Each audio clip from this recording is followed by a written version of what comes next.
This is targeted Massachusetts Northeast Conference. Signing in at 9:16, I think. I can't see it, but okay, yeah, I think it's 9:16.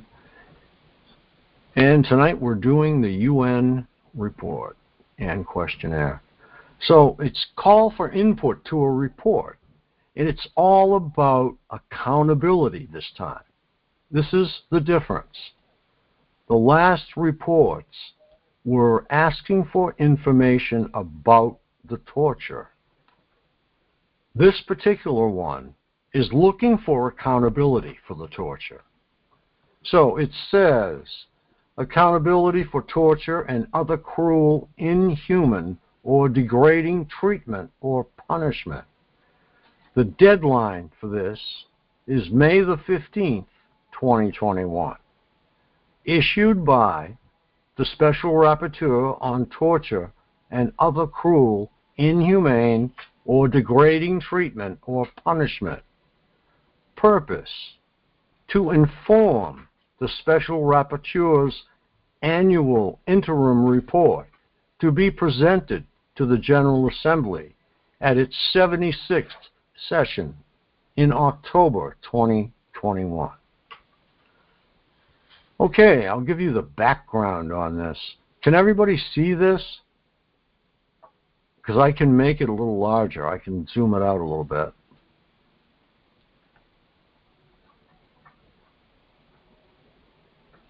Okay. Well, here's the background.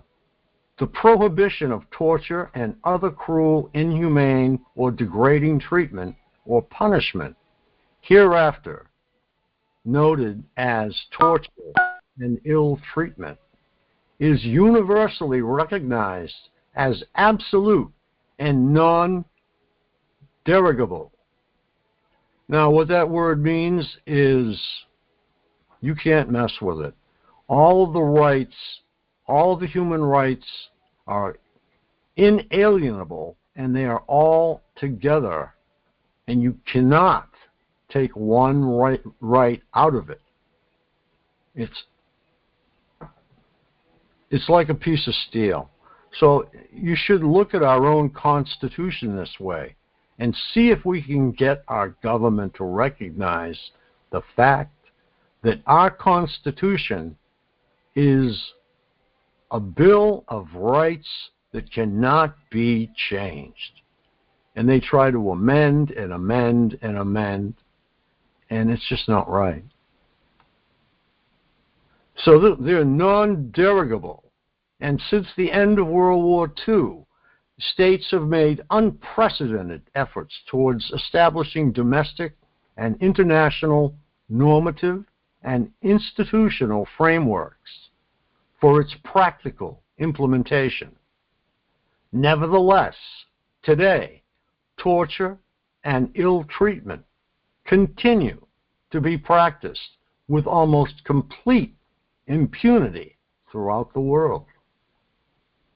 And victims of such abuse or their relatives hardly ever receive the redress, reparation, and rehabilitation they are entitled to under international law A/73/207.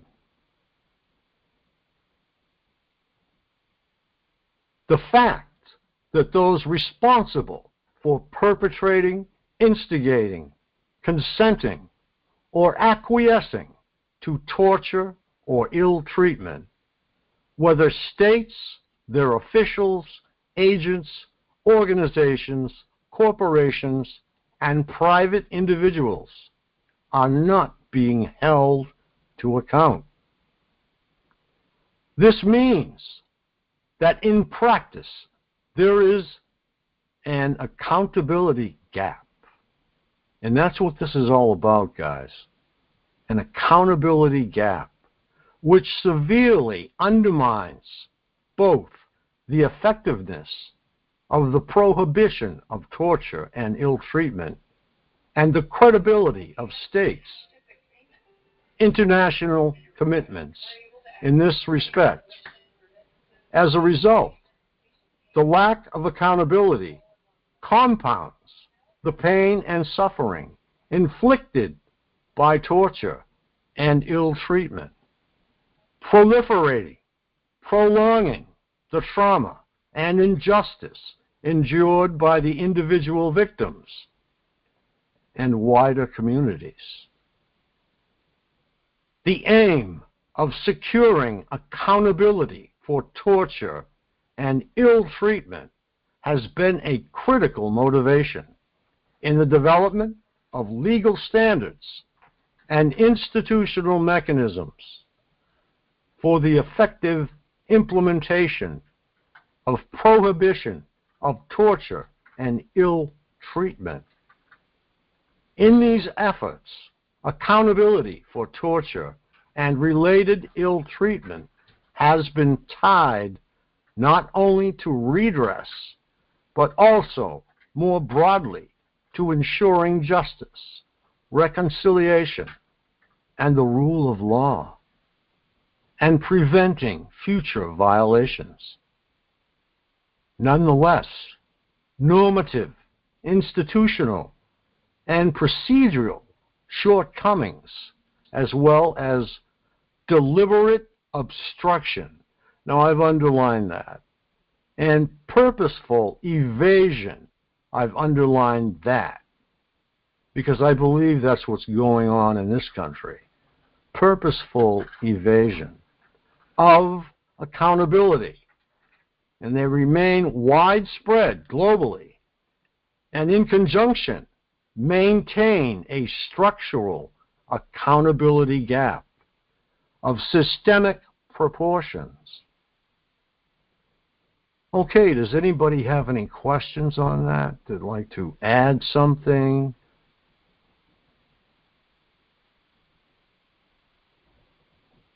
Okay. The objectives. In the light of these sobering observations, and in line with the Human Rights Council's encouragement to observe a victim-centered approach in the exercise of his mandate, HRC Resolution 43/20.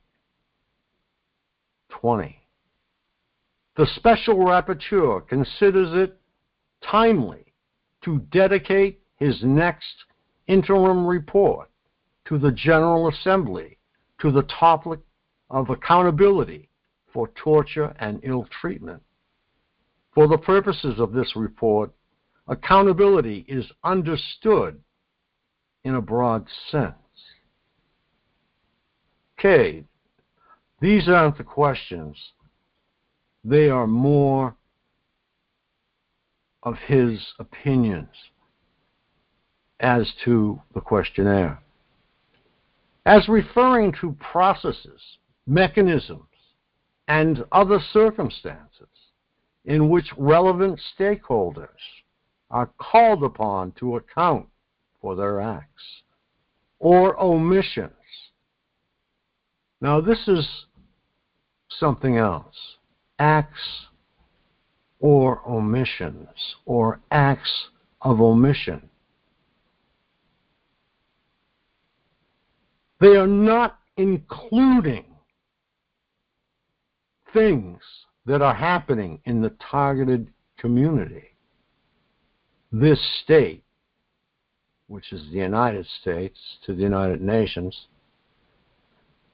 continual omissions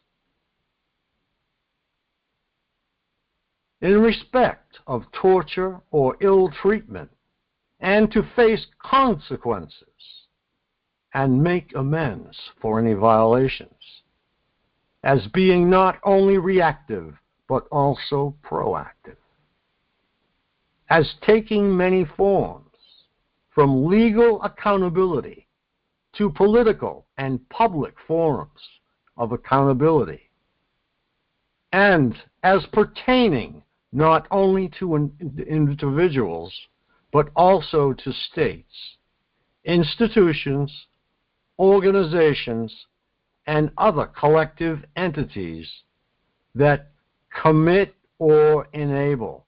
I've underlined that. It's important that we look at the things, the key words,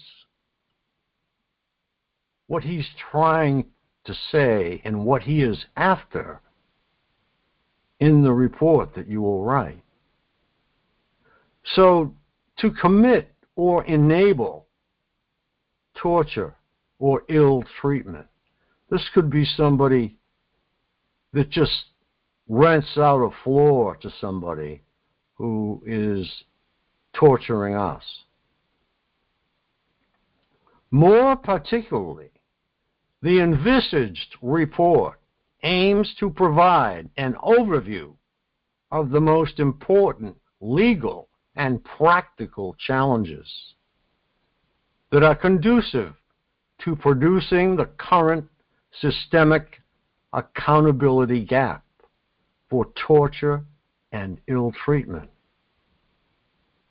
To examine various functions, an example, reparative or preventative, and forms, example, individual or collective, institutional, and legal, political, economic, or social, with accountability, can take.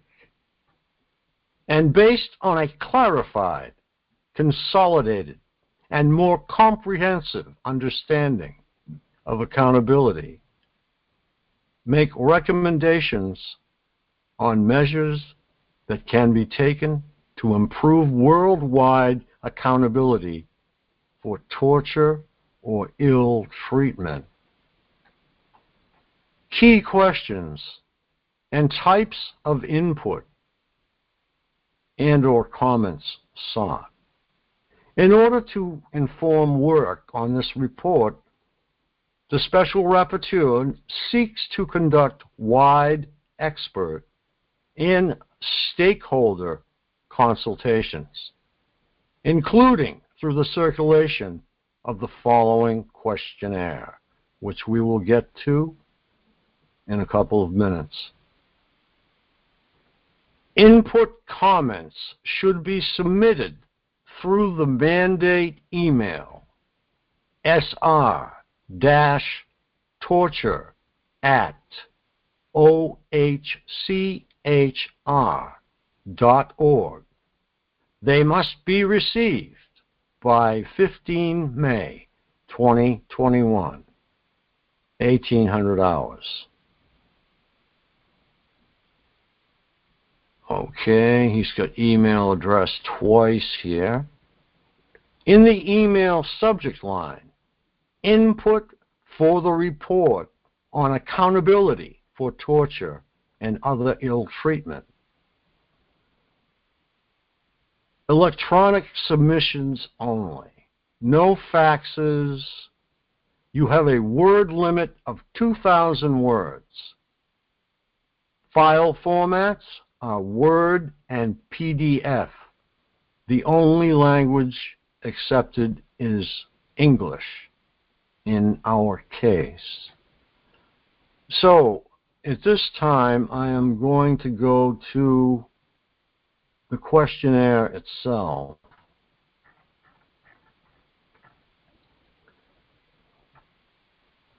Okay, it starts out, accountability for torture and other cruel, inhuman, or degrading treatment or punishment. Thematic report of the Special Rapporteur on Torture to GA76 questionnaire. In completing this questionnaire, please consider not only treaty law, which you can look up, but whenever appropriate, also custom. Now you can attribute that to customs in a given country, which boils down to common law in that particular country. and general principles of law. This boils down to more of common sense, as well as interpretations provided in soft law instruments. That is definitely, soft law is common law. Common law, a good example, common law marriage. No paperwork, nothing. You live together, common law. So soft law instruments and case law. Okay, if you have cases that you can cite, do so. Please provide reasons or examples for your answers. And feel free to cross-reference your answers in the case of an overlap. So if you've already answered the question in the second part of your questionnaire, you can cross-reference answer 3, section 1. And remember, 2,000 words, that's it. Please clarify whether your argument is based on existing international law, or lex lata, or on your assessment of what the law ought to be, lex ferenda. You can use those terms if you'd like to. I'm sure he'd rather see them. Please note that responses will be received and processed until 15 May 2021, and that no response or position taken will be nominally attributed. Kindly send your contributions to, and it's the same email address, sr-torture@ohchr.org. Thank you in advance for your valuable contribution to the work of this mandate. So he's very interested in our responses. So this may be something that we should really look hard at. And as I said earlier, he's waiting to see if we are a flash in the pan or whether we are really in this for the long haul. Okay, we are down to the questions. If anybody that just came in would like me to review something that I have read or have any questions, please unmute yourself by hitting *6. If you own a computer, you know what to do. Okay, question number 1. Challenges to accountability. Now, as I mentioned earlier, the special rapporteur is interested in hanging this on somebody, what they've done to us. He is interested in accountability. Challenges to accountability. What are the most important legal, practical, and other challenges that are conducive to the current worldwide accountability gap for torture and ill treatment? So, legal, practical, and other challenges. So that's what you have to look at. So I think we have, in our case, a government that looks the other way. We have local police that want to put you in a psychiatric ward for 72 hours. So we have a problem here. People do not understand what is going on. I'm going to get into this deeper as we get into the questions. But the accountability gap in this country is people looking the other way, or people who aren't educated enough on the subject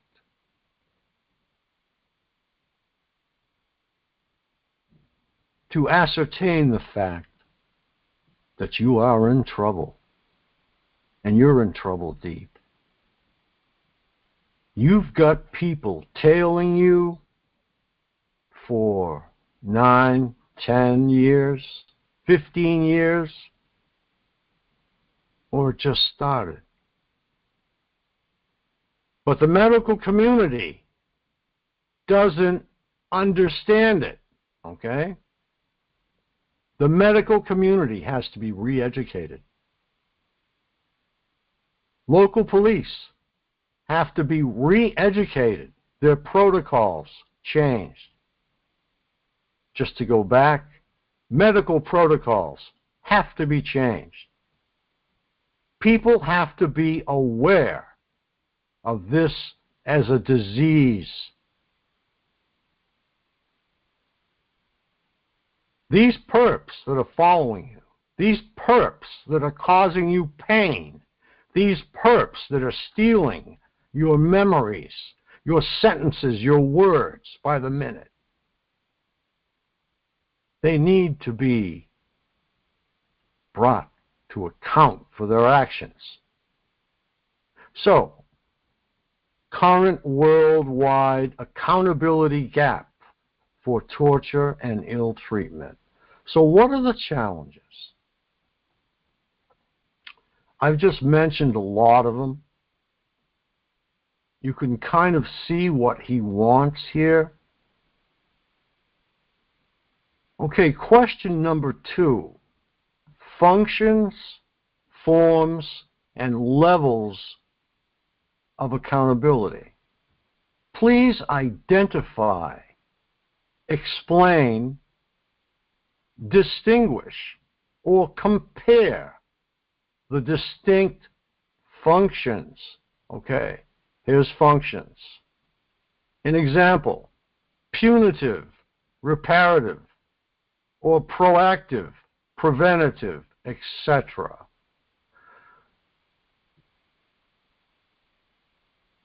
So functions, we have to think how he thinks because his language is a little different. So punitive damages comes up here in reparative, or reparation, proactive, and at the same time preventative. Okay, so this is it's not gonna happen to you again. Forms, okay, that's the second thing he wants. Forms, an example: legal, political, economic, or social forms. And lastly, levels. An example: individual, collective, institutional, state, etc., of accountability for torture and ill treatment. Does anybody have any questions on question number 2? Not a question, but two important words that I think that need to be included in the document or anybody's answers. And the 2 words are non-consensual experimentation. And there's a history of that, and there's documentation for that going back. I mean, it's even on the History Channel and places like that. So that's something that's known, and that's something that has been enduring, for decades. Somewhere, somebody has to say non-consensual experimentation, because that covers a lot of the targeting. I'm going to add it right there. Okay. It's something that should have been in there, and I don't know why, for the life of me, that it's not. Go ahead, Sue. Yeah, that's just something that I think it's an umbrella of a lot of people's targeting, and there's already a history of documentation about that, so it will fit in. Okay. That's okay, thanks. All right, now when he says forms, he means forms of. And then example, legal forms, political forms, economic or social forms of.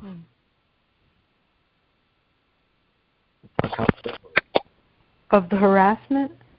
Forms of the harassment?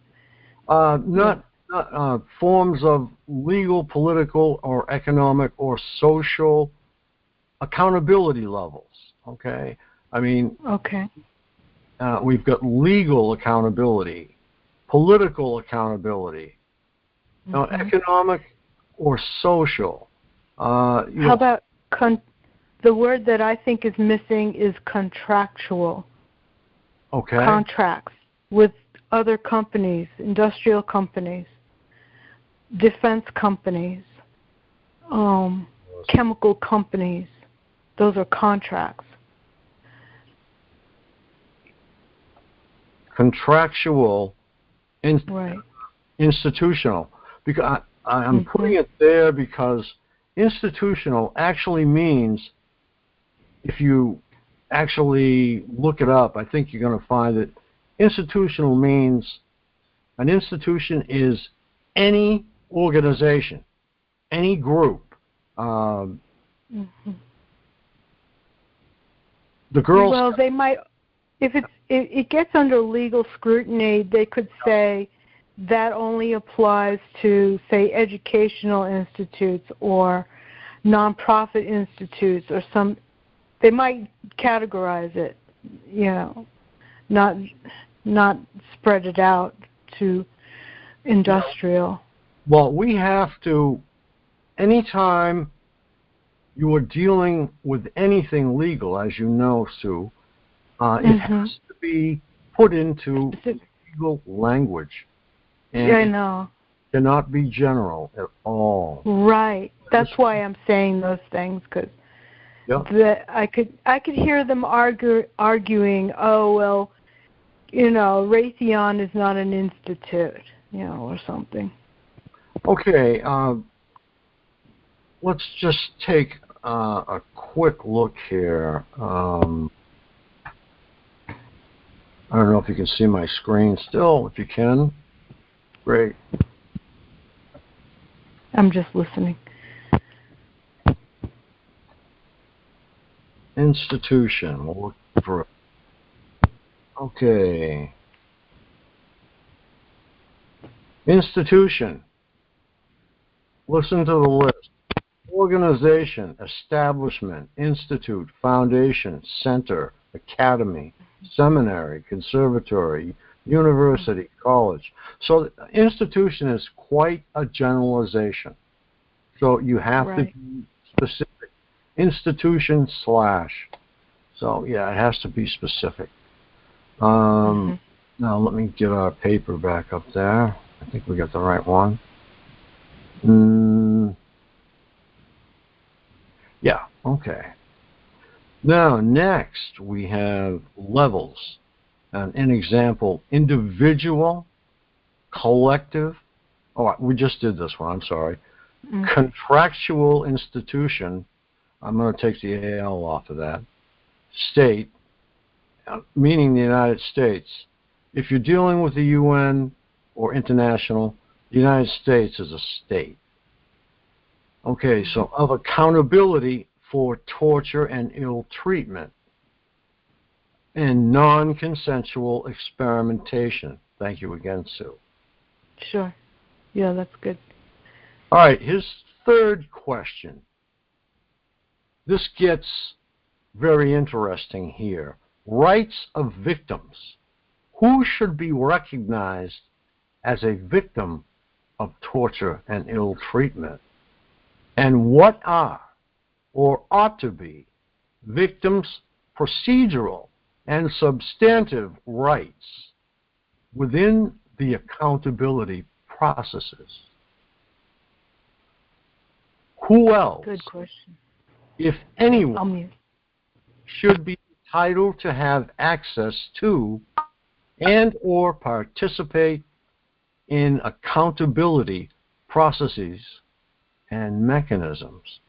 So, who do you think should be present in a procedure for accountability? I think possibly the Senate, maybe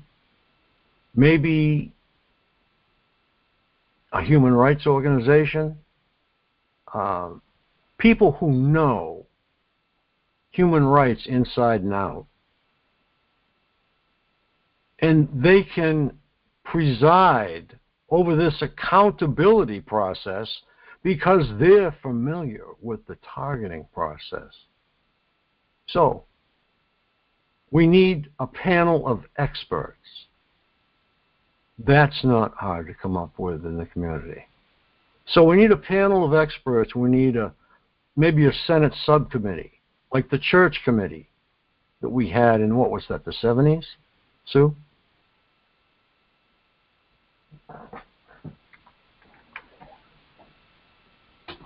I think it was, actually, yeah. But the experimentation continued after that. MK Ultra was brought up. And they just renamed the programs. Yep. I call what's going on today the new MK Ultra. That's what I call it. Because essentially it's the same players. They've just got a different game board. You know, it's the same players. Yeah, it's pretty much the same MO and just different cover stories, you know, more elaborate schemes. But if you boil it down, it comes out the same. You know, you call it MK Ultra on meth, you know, because it's crazy. Yeah, it really is. So we have who else, if anyone, should be entitled to have access to or participate in accountability proceedings, I'm going to call it, and mechanisms. Well, you know, a long time ago, I contacted a group called the Office of Victim Services, OVS, and I didn't hear anything. And there's also the Civil Rights Division of the Justice Department, no answer. They clearly have been contacted by numerous people, but they're not dealing with it. So they're part of aiding and abetting, as far as I'm concerned. Yes, that's omission. I mentioned that earlier. Mm-hmm. And if they if they have their head stuck in the sand, if they're playing ostrich, they're guilty. Yeah. As you said. Yeah, exactly. But those are the two areas that I thought could help. And you know, FOIA requests didn't help me. So Freedom of Information Act should have been part of that, but you know, I didn't get anything. Most definitely. All right, I'm going to skip over what I just said and let that sink in. A recommendation based on your experience and or analysis of accountability in question 2 and 3 above. What are the most effective mechanisms, measures, and or good practices that can or should be taken to respond to the challenges you identified in question 1, so as to ensure accountability for torture and ill treatment worldwide? See, it's all about, he wants to hang people. He wants to have a law that he can use to go after these people. Mm-hmm. And I like that he's trying to get people to narrow down who, because exactly. And also narrow down a process that people can go to without just floundering around with emails, and not getting anywhere. Like, he's looking for a direct step-by-step process, Right. It seems to me. Yeah. This is an organized surgical strike right here. We have it. Mm-hmm. Anytime we can get in touch with an organization, they come to us and they ask us to fill out a questionnaire. They know what's happening to us. We already know that. Frank, may I interject something here? You sure can. Okay, this is just a suggestion. I just want to see what you think about it and what everyone thinks about it. What do you think about, like for instance, you asked about who would be on the panel, and I was thinking there's a group, I think, called International Academy of Trial Lawyers, and then there's, let's see, there's another one here, just a minute. Oh, and International Senior Lawyers Project, that's another one.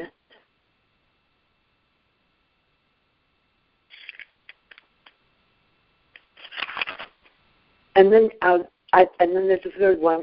I think it's International Human Rights Lawyers. In other words, I think there's a couple of, or about 2 or 3 groups that are international, but they all have to do with law and they all have to do with human rights.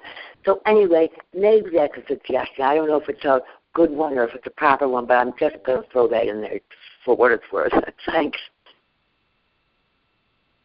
Sure. Thank you so much. You're welcome. I just wanted to put in here for question 1, challenges.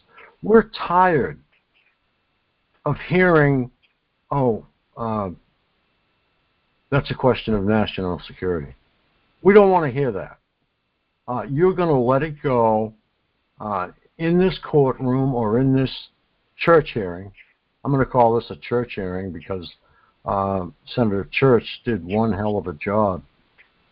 Him and I believe it was Robert Kennedy or Edward Kennedy. They did a really fantastic job, but they can't be responsible for intergovernmental workings that the gears are turning, the deep state.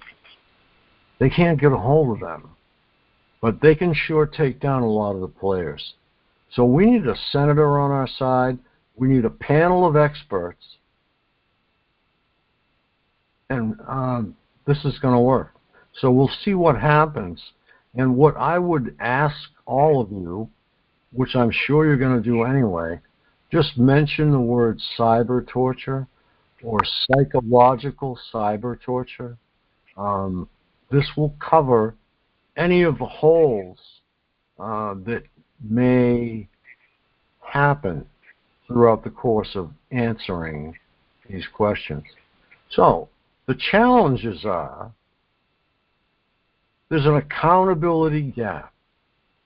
What can you think of that should be in this gap to establish communication? Now, communication is a big deal in this country. People come in and claim they're being attacked the same as the diplomats from Cuba, our diplomats. So that policeman should have gotten on the phone immediately to the State Department and said, we have a group here who was attacked in the same way as the diplomats. So we have a communication problem. So I'd write that down. Communication problem between local police, state police, the FBI, and the federal government. We have a problem. Maybe Homeland Security. We have to take a look at their responsibilities. If they're responsible, we have to include them. But what I'd like to say is, if this is, in fact, by chance, another government that's doing this to us, I don't think so, but it might be. It's one of my theories, like China, for instance. China is guilty, the most guilty party on the planet of mind control, because they've been doing it to their citizens for years. They have mind control camps. They call them re-education camps. You go in there and you never leave. So we have to fill this accountability gap. So you can just keep an accountability gap. Now, does anybody have any questions on this before I wrap up from this? Because I can start right from the beginning again. I don't mind. With the introduction. Yeah, Frank. So who came up with this form? And is it from the UN, like Melzer? Who came up with this form? Storm? What storm? He said form. Forum. Okay. A forum is what we need. Thank you. That's very good, Doug. That's what we need. We need a senator and a forum, and we need a panel of expert witnesses to be a part of that forum. Very good. Frank, I believe the Department of Justice should be held accountable as well. Okay. So that would be the President of the United States and DOJ. That's what I would know. All right. And the President of the United States. Go ahead. I'd like to add that panels with respect to the Cuban incidents, there were later medical doctors and physicists, scientists speaking about certain form of torture like the electromagnetic. Right. And I don't think that would be helpful. And the other thing that occurred to me is, I think this was on the Targeted Justice website. They were recounting about a lot of people sued an agency in FBI which was doing experiments with the EMS. And because there were more than 500 FBI lost by a standard they set, and then they were obliged to have FCC actually set up an 800 number, so anyone that became afflicted could call FCC and they would trace where it was coming from, and then it could stop the electronic signals. So I wonder if something like that could be set up, an 800 number, and then the government with the equipment that could assist. Okay, these are all things that we can explore. We can go in numbers to the FCC. We can go in numbers anywhere we want to. But we have to send a calling card first and let them know we're coming. Make an appointment. If they say to us, we can't accommodate you with an appointment, we'll say, well, that's too bad. We'll go higher.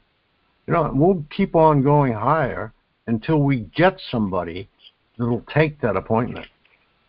Because as citizens of the United States, we are entitled.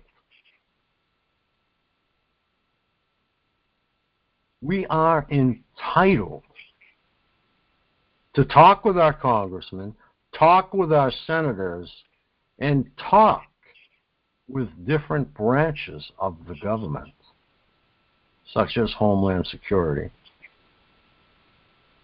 They can't turn you away. You are a citizen of the United States. The only place that I think would turn you away would be the CIA or a private company. Homeland Security should talk to you. All right, go ahead. Talk amongst yourselves, or I will answer questions, or Sue may answer questions, whatever you decide. If enough of you are here, I can review this whole process once again.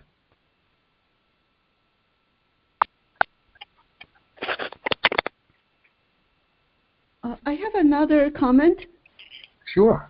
I remember I read, this was, maybe it wasn't targeted justice for Massachusetts yet, but there was some papers written about human rights violation, and it was submitted to the UN. This was back in 2014, and it documented that 70 to 80% of targeted people were minorities and women. And I think this is important to bring that out, especially right now. The government is very tuned in to helping minorities and women. But basically anyone who did not have their rights served in cruel and unusual way. And I think this politically is the right time. May I see my knife?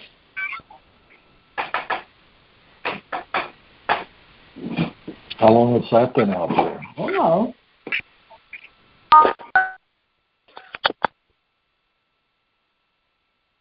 Okay. I was silent simply because I thought we had somebody else that was going to speak, but it was somebody, in fact, that was unmuted. I'm getting a sore throat tonight. Must be dry. Hey, Frank? Yes, sir. How you doing, Mark? I'm still here. I was going to ask, would you make announcements on when you're going to make this same presentation ahead of time, like maybe a day ahead or 2 days ahead? I have a sister who will help me. I have chronic brain fart and have all my life. It's dyslexia on steroids. Okay. You know, and she said when this comes to a place where it can be brought up in a court of law, I'll be there to help you out, like that. And she's very, very good at that. She helped my uncle in 3, I think. He worked with the Swedish Covenant hospitals in the respiratory therapies, and she was instrumental in some court information type things, but she said she would be there for me. So, yeah, okay. Whenever you... Oh, go ahead. I think we had probably 45% of the audience that we have now. We're sitting right under 80. If you'd like, I can review this whole thing. It won't take long. I just need some votes on that.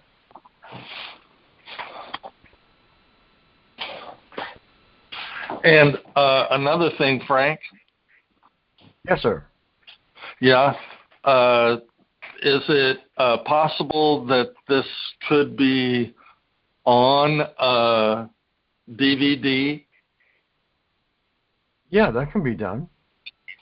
Yeah, and to just have it posted, this program and what you just said as guidelines to what it is that we need to say and getting our ducks in a row for presentations and evidence and all the information that you gave. But I'm going to do what I can to. I hate using that as a crutch, but I had it all my life, and I'm 67 years old now, and I'm not doing much better than I did when I was in the 2nd and 3rd grade of elementary school. So, oh, you're doing fine, Mark. All right. Well, thank you. I'll tell you what I'm going to do. I'm going to start at the top of just the questions page because I think that gives us enough to take a look at the questions. So I'll give it a go. I'll be back in 1 minute.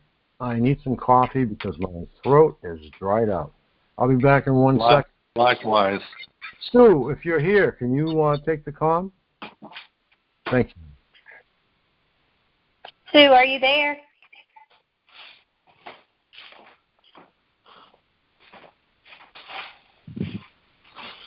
This.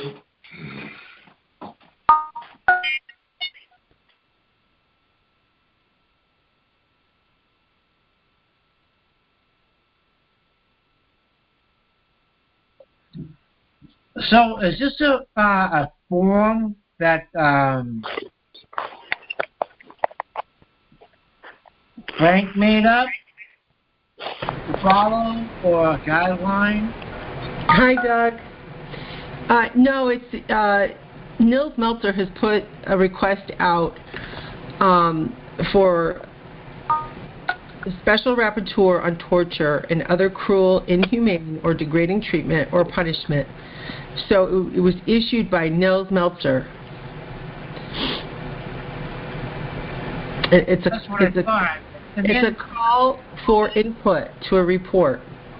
So he's once again put a request for people who are suffering, the targeted community, basically. It says accountability for torture and other cruel, inhuman, or degrading treatment or punishment. Yeah, right. And he presented to the UN as cyber torture, I believe. So at least the word cyber got in there. Want to understand cyber stalking, cyber torture. Where is this noise coming? A really loud.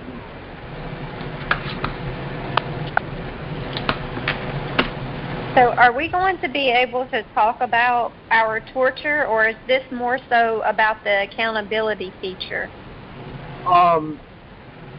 This is more about the accountability feature. Lily, you're really loud. What's going on? You stand on? Yeah, it was mine. I'm sorry. I can't understand you good. Right, okay, this is more about accountability than anything else. This is going to give them the key to go after these. Okay, Lily, you're really loud. I can't understand him. Okay, thank you, Lily. This is all about accountability. And what I'm going to do is, for those of you who just got here, I'm going to start at the top of the page once again. And I'm not going to go through the preface. I'm going to go through the page with just the questions on it. And we'll see if we can proceed. If you have any questions, don't be afraid to interrupt me. Just hit *6 and say, hey, wait, what's that about? And I'll stop. So we'll start at the top of the page. Okay, accountability for torture and other cruel, inhumane, or degrading treatment or punishment. And this is a thematic report of the Special Rapporteur on Torture to GA76 questionnaire. In completing this questionnaire, please consider not only treaty law. Now, you can look this up. If you want to look up the treaty with the United States, you can look it up. But, whenever appropriate, also custom. Now, you can actually use, say it's a foreign country and they have strange customs. That's what I would use there. Appropriate, also custom and general principles of law, common sense law, as well as interpretations provided in soft law which is common law. And everybody, I think, knows what common law is. Like a common law marriage, no paper, no signatures, just love. So, soft law, instruments, and case law. Now, if you can pull up a case that has been won or even lost that emulates your case, pull it up, use it. That would be in another setting. This case law in this particular instance would be used to formulate your answers. So please provide reasons or examples for your answers. And feel free to cross-reference your answers in case of overlap. So you can cross-reference your answers up to something you've already written. You can do it in outline form. You can do whatever you want as long as you answer the questions.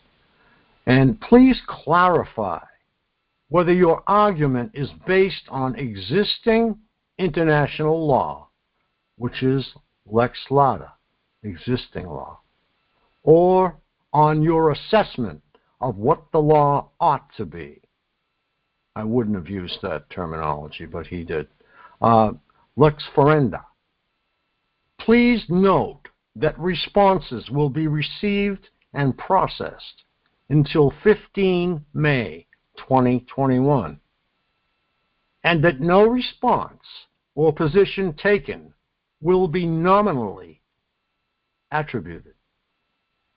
Kindly send your contributions to sr-torture@ohchr.org, or you can send them to frank@aihr.org, as we are a human rights organization and also a non-government organization, or NGO.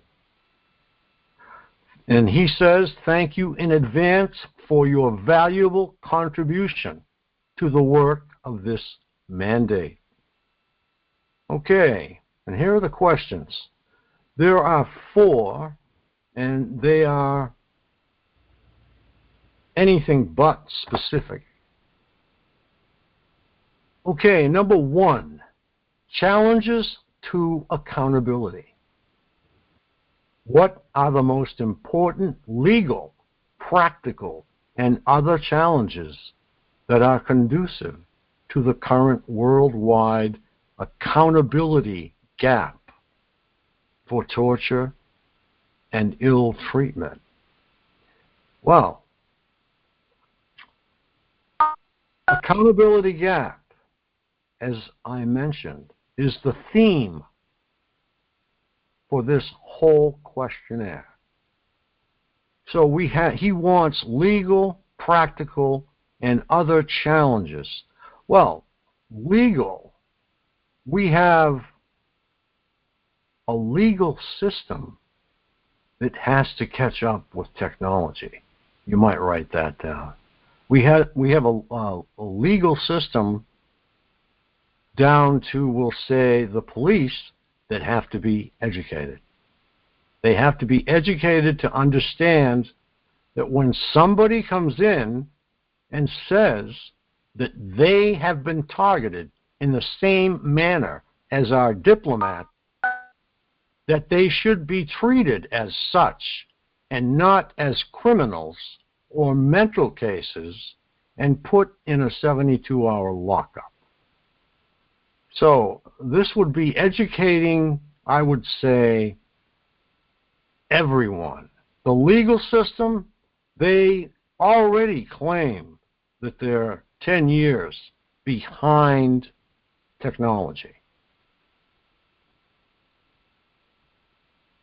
And we have the FBI.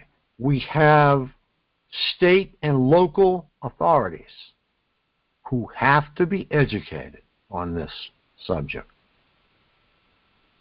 Practical. and other challenges that are conducive to the current worldwide accountability gap.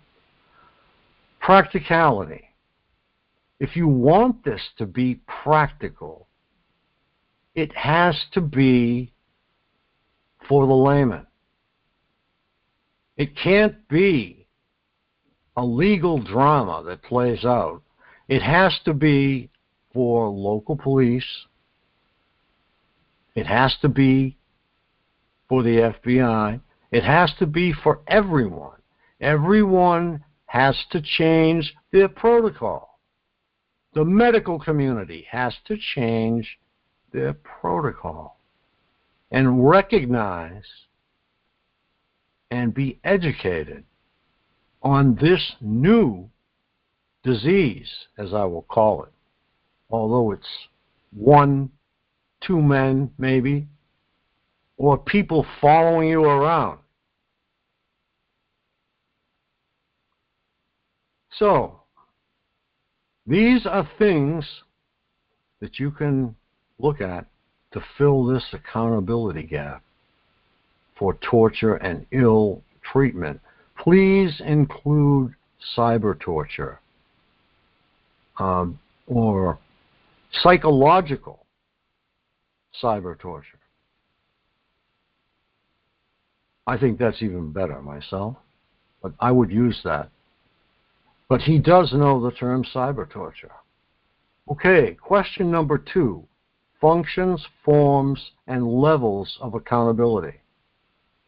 Please identify, explain, distinguish, or compare the distinct functions. Okay, he wants functions. An example, punitive. Okay, punitive. The only thing I can come up with punitive is punitive damages and reparative. Okay, so this is all benefits coming back to the person who has been targeted, or in this case, torture or ill treatment. I think that's putting it a little mild, don't you? Or proactive, preventative, etc.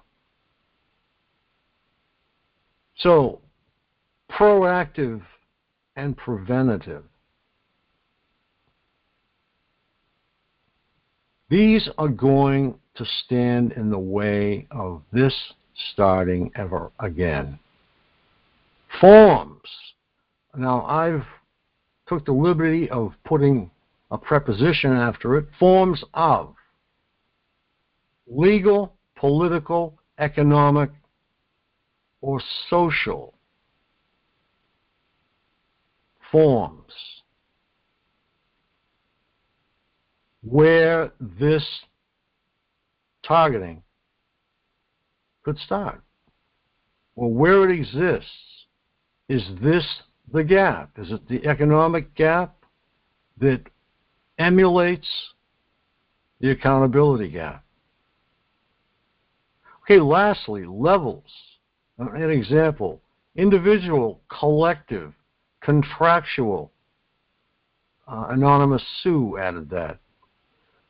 Contractual, institutional, state, etc., which state obviously means country. And we have 50 states to add to that within. So we would call those territories.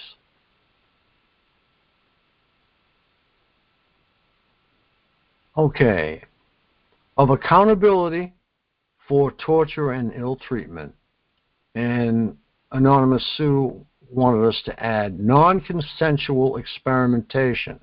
These are all things that you can fill this accountability gap with. Another thing you can fill it with are people looking the other way, as I mentioned earlier. The ostrich people with their heads stuck in the sand. I'll give you a good example of that. the governor of Arizona just had to call the National Guard because of his border concerns. Now, our administration apparently has their head in the sand. That's all I'm going to say about that. So question 3, rights of victims. Who should be recognized as a victim of torture and ill treatment? Answer, somewhere in there, you. And what are or ought to be victims' procedural and substantive rights within the accountability processes? Very important.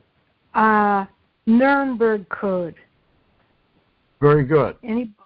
For legal, what was that thing in the earlier part about legal cases? Nuremberg Code. Anybody in this program could cite that for violation. Yes, you can take the Nuremberg Code, and you can also use our own Bill of Rights. You can cite that. There are a number of different things that you can pull from to complete this particular question. And I would hold on to this, and let's augment it a little bit. Let's work on it. Let's expand on it. And we can probably make something out of this. We'll see. Maybe we'll have a contest for a few bucks to see who writes the best one. Okay. So, rights of the victims. Who would be recognized as a victim of torture and ill treatment, and what are or ought to be the victim's procedural or substantial rights with the accountability processes? Well, this all goes back to the same glass of water. People have to be educated about targeting. They have to understand it. Attorneys that represent targets have to learn about targeting, or else they're going to lose your case. Who else? It's the second part now of question 3. Who else, if anyone, should be entitled to have access to and or participate in accountability processes and mechanisms? Now, obviously, the offender is going to be there. Who else? Well, professional witnesses. Doug mentioned a form. Well, we need an expert witness stand. We need a whole box full of expert witnesses. But this should be something like the church committee back in the 70s, as we mentioned. So I would leave this open, and you can put in whoever you think would help your case in this particular question. You obviously have attorneys. You obviously have witnesses. You have expert witnesses. You're going to have affidavits from hundreds of people, hundreds of TIs. Okay, question number 4. Are there any questions so far?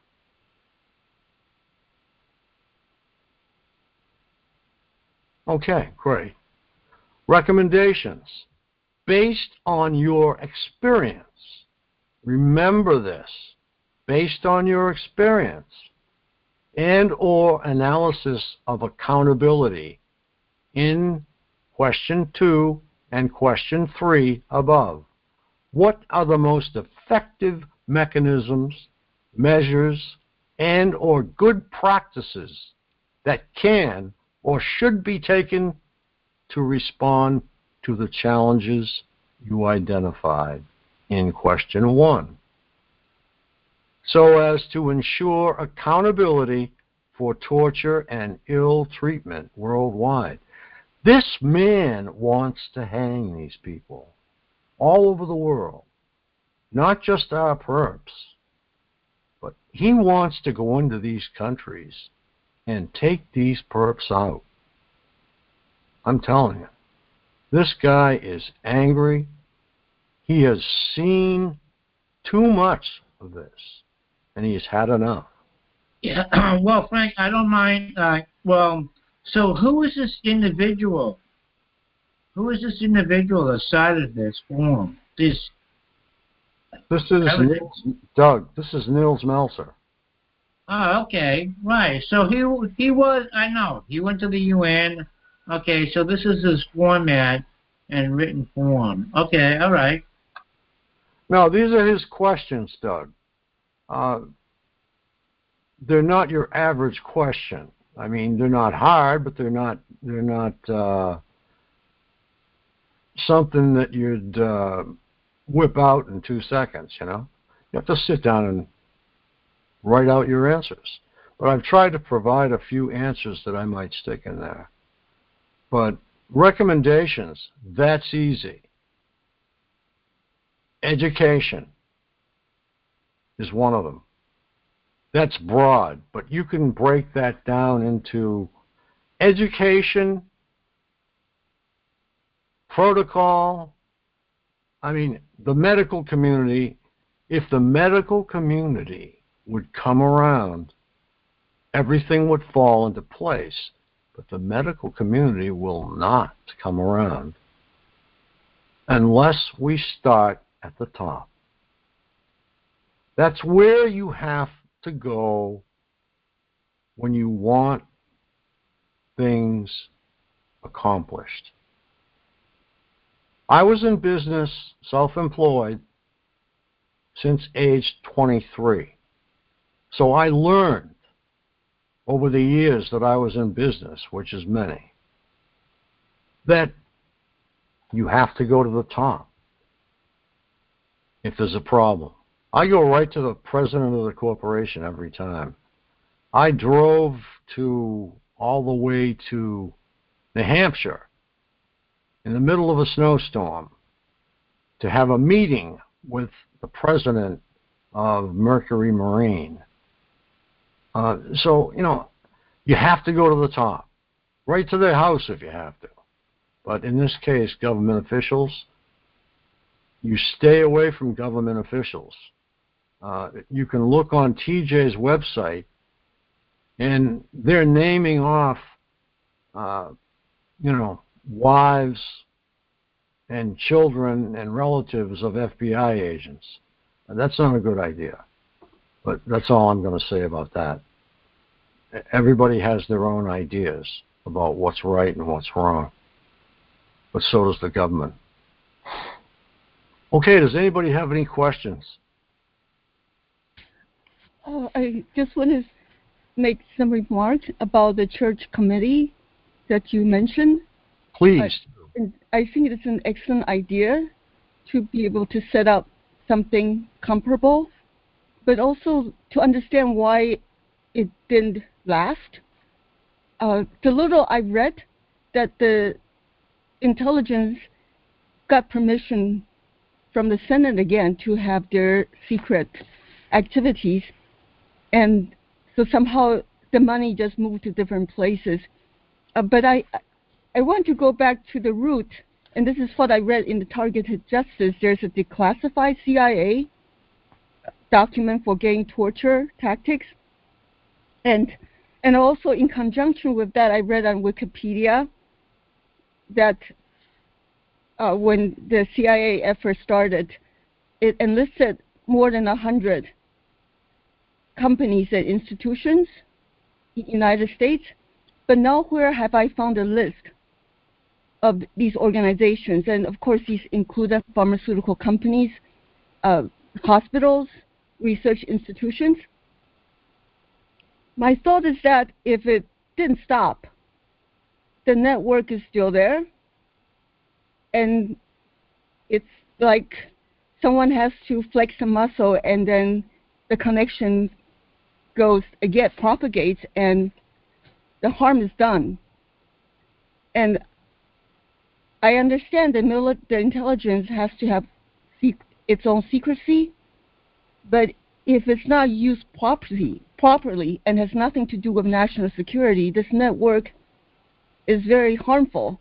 And when it's in medicine, it's even worse because people want to trust their doctors. That's true. They want the law enforcement will always defer to the doctors when it comes to any kind of decision about an individual who looks like he's having problems. They defer immediately to the medical profession. It's up to us to get these medical people trained to recognize a targeted individual.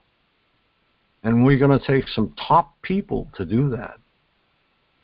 I also want to add that you say you have to get to the top level, and that's administration. That's and right. I recall reading from Wikipedia where when they were doing these secret experiment projects, there would be a letter to the administration of the hospital. A lot of hospitals are also research hospitals, and where the intelligence could set up a nonprofit which grants to the administration their research. But the administration will be the one calling for doctors to do different things. So I think part of the problem is not just that the doctors are uneducated. Maybe many of them, most of them are not educated, but then also they're the ones that are part of these experiments, and then they may not even be doing experiments because they're connected in network. That at any time that someone wishes to be unfair to a patient, because of this network, they can actually make it happen. Okay. There are new people coming into the medical community every day by the thousands. So, it makes sense to go to a university and take a poll. We have to start doing some legwork, people. I'm willing to do the legwork. I know a lot of people that will. We have to start telling people, dress up in your best clothes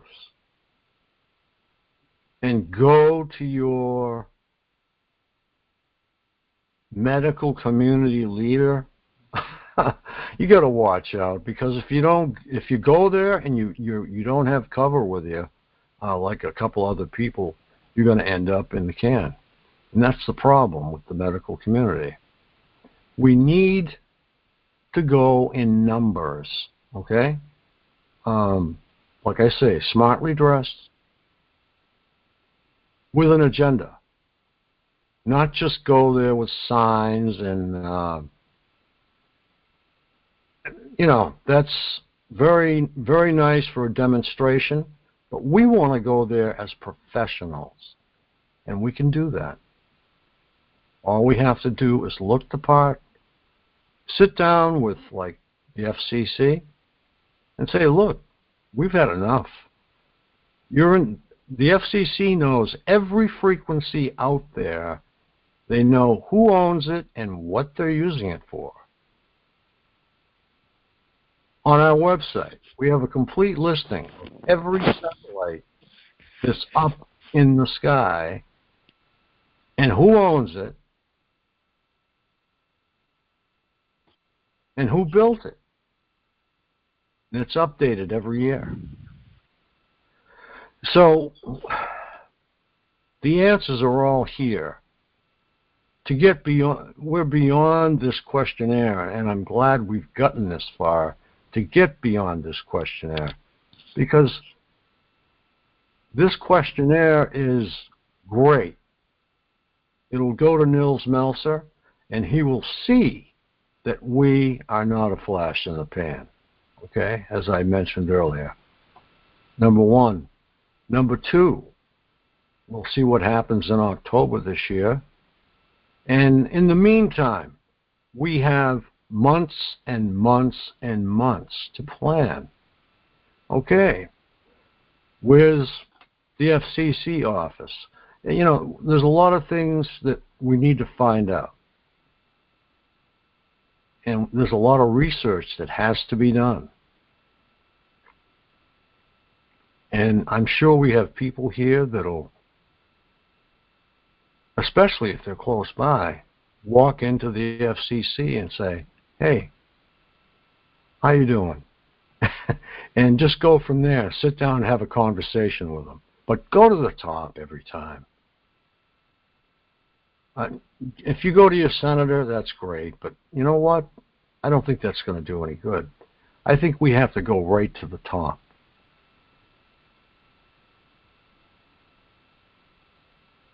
And I think together we can make this happen. Divided will make nothing happen. But I've listened to these conference calls. I've listened.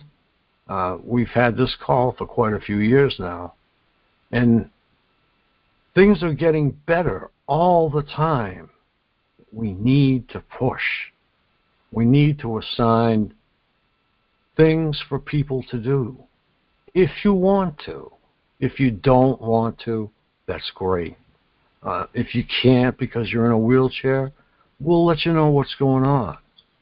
But we have to push. And I can't express it enough. But I'm through with this presentation on this questionnaire. If anyone has any questions or advice, please feel free to hit *6 and make it known.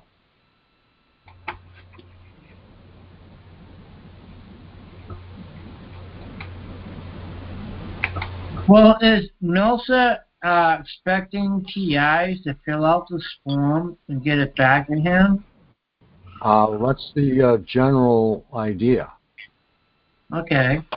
And then, so, we send it to you, or does he have an email he wants it directly to him, or how that's going to be handled?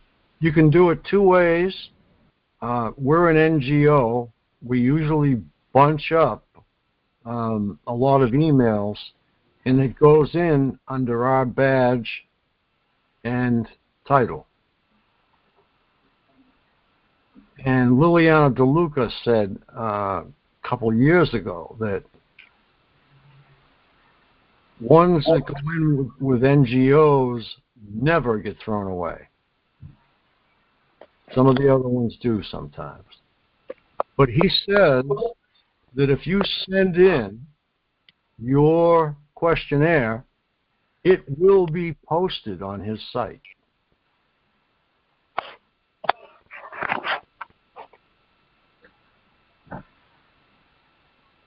Well, that's great. Okay, we have 81 people here. The floor is open. I would hopefully like to see some people ask some questions or get involved and throw some answers to these questions around.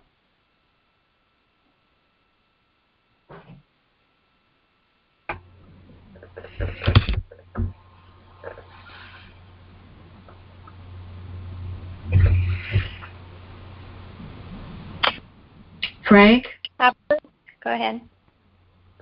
I have a question. It's maybe a little simplistic, I don't know. But aren't the people that are actually doing this, don't they have to be identified specifically for us to be able to really make real headway with this? Were the people during the church hearing or committee hearings, were they identified as to who was doing this back in the 70s? Back at the church committee, you can't attend a committee like that without being identified. Okay, no, but I mean, when I say identified, I mean we can, inform various people throughout the nation, the medical or whatever. But the people that are actually doing this, do they have to be specifically identified to make headway in getting this stopped? And who would be responsible for doing that? Okay, to get this stopped,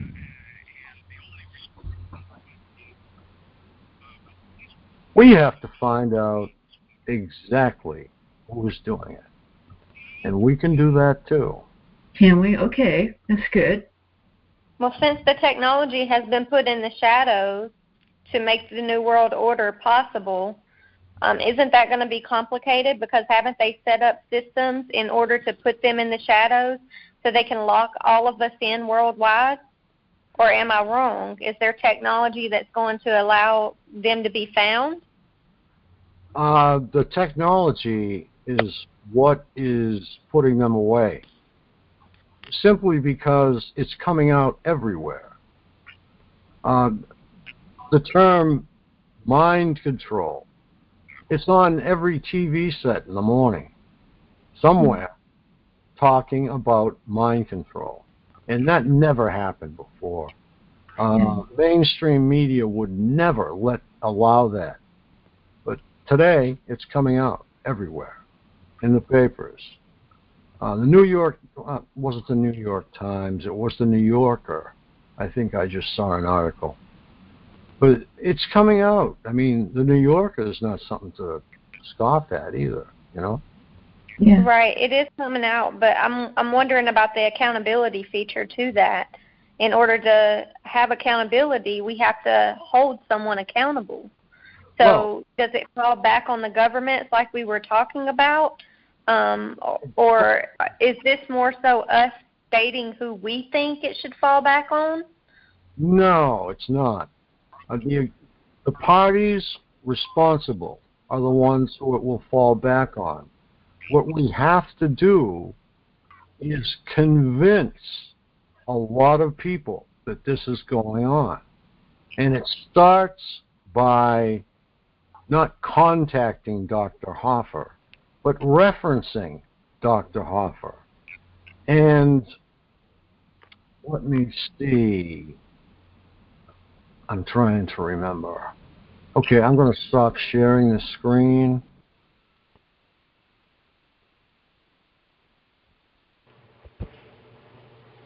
James Giordano also participated in not probably the diagnosis, but he did participate in the investigation on the diplomats. That was confirmed in his latest video. But if this turns out to be someone else, we'll say another state, the United States can be held responsible for not protecting its own people. They are bound by the Constitution to protect you. Okay, so throwing you in the county lockup for 72 hours or whatever, 30 days, 60 days, that's not protecting you. Well, these are all grounds for punitive damages. And punitive damages, in effect, Mr. Melzer mentioned in his question. I think in answer to her question, how can we identify for legal reasons the exact individuals and their corporations or their institutions or wherever they're operating from? How to do that? And the couple of things I was thinking about. One is we're the ones that are in the most dark. The agencies know exactly who's doing what to whom because they organize it. They've got flow charts and they've got shift schedules and payrolls, and all that stuff is already somewhere. Whether we can access that or not is secondary. And the other part of it is, no, and I don't mean just our agencies, the international intelligence warfare that's going on through phones, Wi-Fi's, data mining, hacking, or whatever they do, they know, right? So like SVR from Russia knows who's doing what to whom because they've been watching each other for a very long time. How we get that information, I don't know.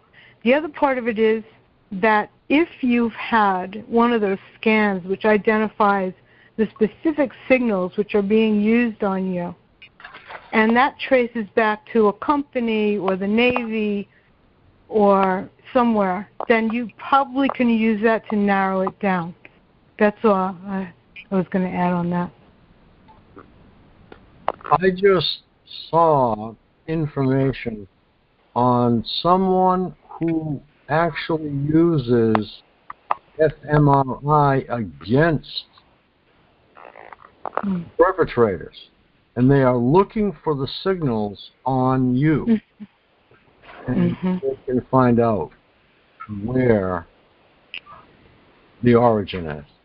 This is the only thing that's held us back for years, okay? We've all been closed-minded about where this is coming from. Be open-minded. Be open-minded to new ideas. Don't be closed-minded thinking that, okay, it comes from here. This guy told me that. Don't. Be open-minded and search, research. I can't stress that enough. If you've got 3 hours that you're doing nothing and your computer is sitting in front of you, spend it researching. Dig up the answers. That's all I do. And I'm starting to put the puzzle together, but I need some help.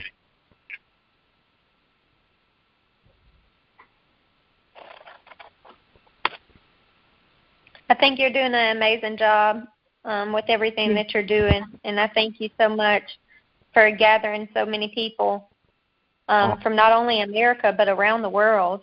I mean, you're doing a very, very good job. I applaud you. Thank you very much. And I just wanted to echo what Wide-Eyed just said in the chat. She was speaking about Dr. Beatrice Colomb. She is the first PhD, let me see, University of California, San Diego. And she heads up her own research department. And she put out 2 papers. I have them both.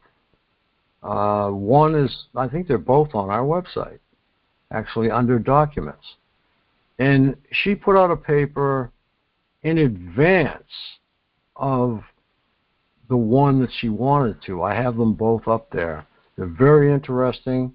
If you go into archives on targetedmassachusetts.org, you will find a lot of information on Beatrice Colomb and all of the diplomats and all of the mainstream news. It's all in the archives. But we can find the answers, okay? We just have to work together. And we can do that very nicely. We've got a great bunch of people here, incredibly smart bunch of people here. And this is where it begins, right here. And like I say, the FCC is responsible for every signal. Every signal. They know exactly who owns them and what they're doing with them. So we have to look at people like Elon Musk and say, I'm tempted to write Elon Musk a letter and say, can you help us? Because we're trying to find out who is doing this to us. I mean, don't be afraid to reach out to the club. Because if you limit your words to a couple of paragraphs, someone's going to read it. If you've got 29 pages of this happened and that happened, it's not going to work. But be concise.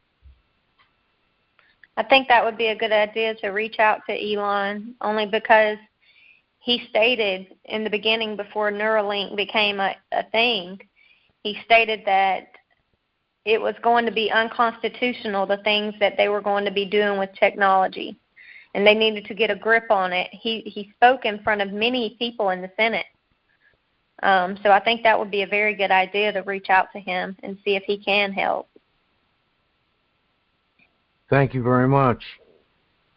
And just pick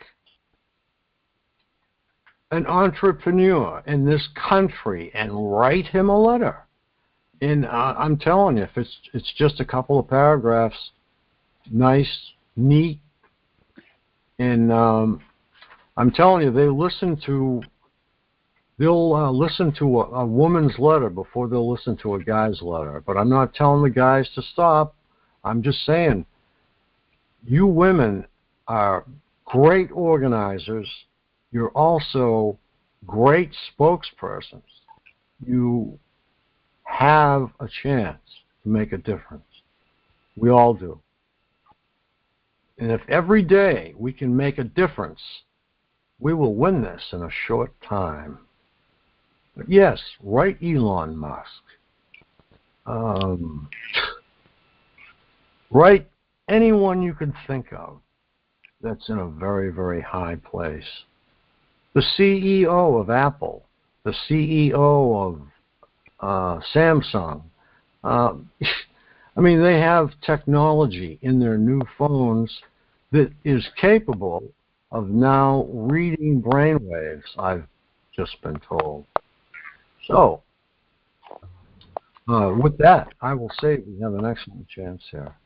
Reach out to the top. Don't. The senators, they've been bought and sold already. Okay, that's what I'm going to tell you. The senators, congressmen, bought and sold by their lobbyists. They go to Washington for their lobbyists. That's what it's all about, the lobby. If we had a lobbyist and could afford one, a good one, we'd be out of this in no time.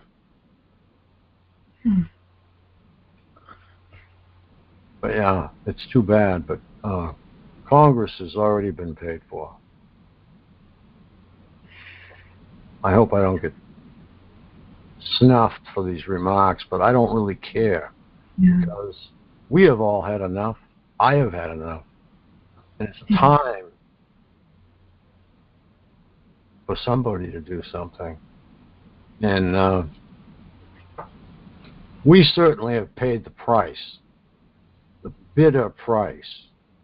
Years and years and years lost out of the best times of your lives. Don't ever forget that. These are the best times of your lives. And they're slipping away. You have daughters you want to spend time with. You have grandchildren you want to spend time with. Don't let this get in the way. It's as easy and as hard as this. There is a signal that's around you all the time. We have to find out what that signal is. It's as easy as that. And from what I'm told, an fMRI, lowercase f, MRI, is an active brain scan that is actually watching your brain and who's invading it. So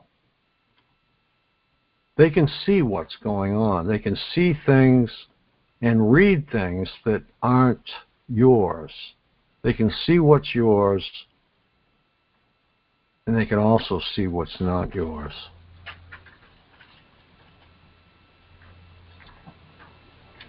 So, with that, I will say that this is a very positive point in the targeted individual community, because we are getting teeth. It's about time.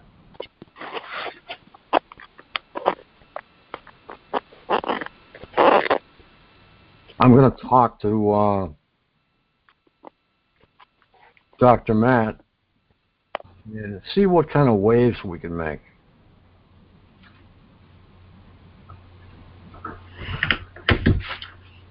Frank, this is Jeannie again. I thank you, too, for all you do. Really, you're amazing with the energy you're putting into this. And we're all, I know I personally appreciate everything you do.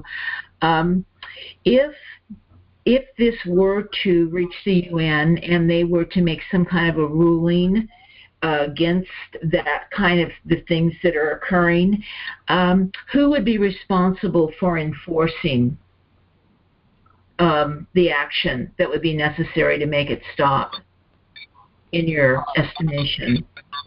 Okay, outside, now I'm not sure whether the recent signing back into the UN was the right bill. I have to find out. But the UN will police anything like this, anywhere in the world. If it's China, they'll police it. I'm telling you, they have. Nobody has any idea actually how big they are. They're a very large organization. And well, do they have a police force? Is there? I mean, what would they use to do that? They would extradite people out of the United States if found to be doing this. You made a good point. Why are they not investigating the genocide that's happening in China? They're killing Christians. Because they're afraid of China, okay? And China is at the head of the UN right now. I believe the Secretary General is from China. So it seems to me as though China's going to lead the way in this. China, I really have, I'll just call them mixed feelings about China, because anybody that does what they've done and are doing to their people in their death camps, that's what I'm going to from now on, death camps. That's what they are. They're not retraining camps. That's what they called Auschwitz, a retraining camp. Okay, these are death camps they have over there, and someone's going to do something about it. And the rest of the world is getting really tired. I'm trying to see exactly where we're fitting in with the UN. If you stated that China is over the UN, or they have probably a mass majority of holding the vote for anything.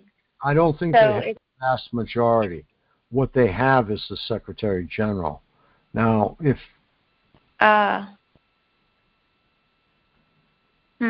what I don't like is, see, the UN can be kept away from these camps. Now, they've had NGOs go into China, okay, and they've gone to some of these camps, and suddenly the camps are all, all cleaned up, everything's fine, and the inmates are told that if they do one wrong move, they're dead. Right. And the NGOs are turned away from the bad camps. It's just like when they went into Iraq looking for Scud missiles. Oh, we don't have any Scud missiles, but it rained Scud missiles on Israel. So what they have is they have someone telling them, like you said, they have the Attorney General. Is that what you stated? That's literally Secretary General is Chinese, yeah. Okay, so he is probably telling them prior to everything so they can get everything in order before this has me a little bit worried as to where everyone is going to fall in line with trying to get this heard. There are too many people in the UN. Okay, he is Secretary General. They can vote him out in a minute's notice.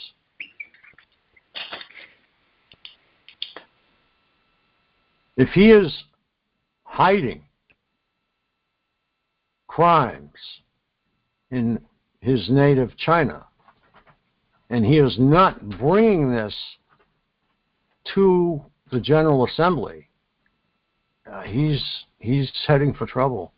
Everyone all around the world knows about the death camps in China. Exactly. That's what's taking me back, is that everyone knows. So how long is he going to?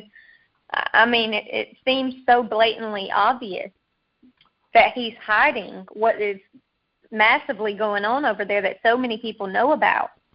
Right. Go ahead.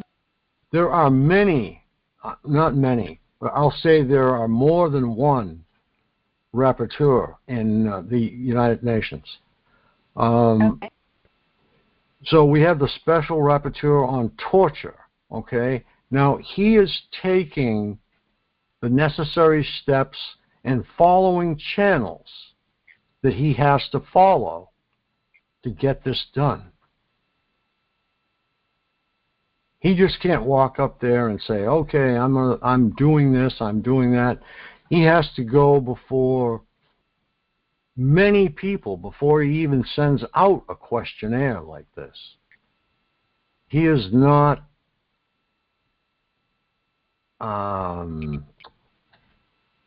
he has to answer to his boss, put it that way. It's easier. Right. Mm-hmm. Oh, we have a lot of people all over the world. Hi, Lily. Hey, I just pulled up the definition of a special rapporteur because I was curious. And do you want me to just read it real quick, exactly how they report? And this is from... What? Turn off your fan, hon. I can't, it's my computer. Really? Yeah, it's my laptop. I'm looking into getting a new computer. So, and this is like only a year old, but the fan is running all the time. I don't know. There's nothing I can do. So turn it upside down and look at the intake. Probably clogged with cat hair. I don't have a cat, but okay, I will. I just wanted to read real quick the role of a special rapporteur. And this is just Wikipedia. Special rapporteurs, independent expert, and working group member are titles given to individuals working on behalf of the United Nations within the scope of special procedure mechanisms who have a specific country or thematic mandate from the United Nations Human Rights Council. The term rapporteur is a French-derived word for investigator who reports to a deliberative body. The mandate by the United Nations has been to examine, monitor, advise, and publicly report on human rights problems through activities undertaken by special procedures, including responding to individual complaints, psychological operations, and manipulation via the controlled media and academia, conducting studies, providing advice on technical cooperation at the country level, and engaging in general promotional activities. However, the manual internal advisory procedure to review practices and working methods of the Coordination Committee of Special Procedures simply calls these individuals mandate holders. Other applications of the role include special representative of the Secretary General or independent expert, or a working group usually composed of 5 members, one from each region of the planet. So they act as independent experts and then go to the council. So they're appointed by the Human Rights Council of the UN. These mandate holders act independently of governments and as such play an important role in monitoring sovereign nations and democratically elected governments and policies. So that's an interesting way to look at it. And their role is that special rapporteurs often conduct fact-finding missions to countries to investigate allegations of human rights violations. They can only visit countries that have agreed to invite them. Aside from fact-finding missions, rapporteurs regularly assess and verify complaints from alleged victims of human rights violations. Once a complaint is verified as legitimate, an urgent letter or appeal is sent to the government that has allegedly committed the violation. If no complaint has been made, rapporteurs may intervene on behalf of individuals and groups of people on their own accord. Thematic special rapporteurs are typically appointed to serve for 3 years, after which their mandate may be extended for another 3 years. Country special rapporteurs are appointed to serve for 1 year. Their term may be renewed every year. That's good. Yeah, I thought that might be helpful to understand his role. Okay, so what we have to determine from here is, can he come into the United States besides New York? Can he? Did you say can? We recently, or our president recently, signed into effect some human rights bill with the UN. Now, I don't know if it's the one I think it is, but if it is, we're in with the UN.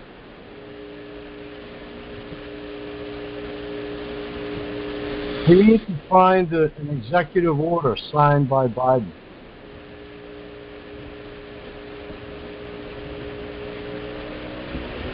He signs one every 20 minutes, so it'll probably be pretty hard to find. I'm gonna mute because of my computer. Yeah, Lily? Yeah? Sounds like you're on a carrier deck waiting. I'm gonna mute.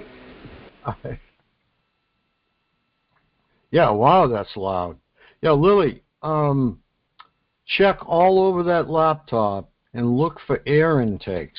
You're going to find air intakes underneath the computer on the bottom, and you're going to find them all clogged up. So I think that'll alleviate most of your problems.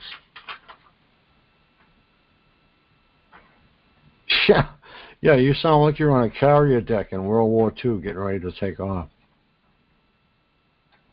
Okay, we have 79 people here still, and there are many people who would like to speak, I'm sure. And the mic is yours.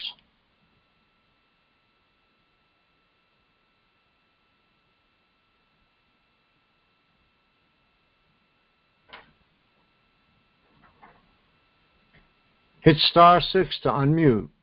If you've come in, you'll find that you probably got muted automatically because that's the way it's set. Just hit *6, unmute, and just grab onto the mic and break in. Everybody says that they text me or email me, well, I can't get out, I can't say anything. Well, just break in there. Like, yeah, here's Debbie. Here's Walter, too.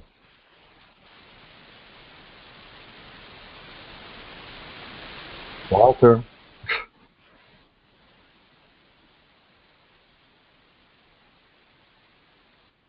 Yeah, Deb, V has got a lot of good information.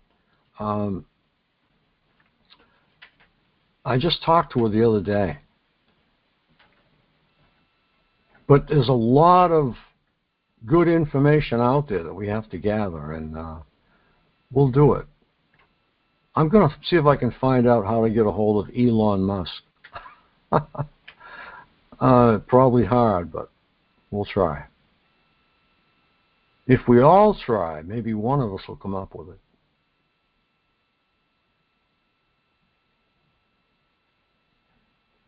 I got to catch up on the chat here and see what's going on.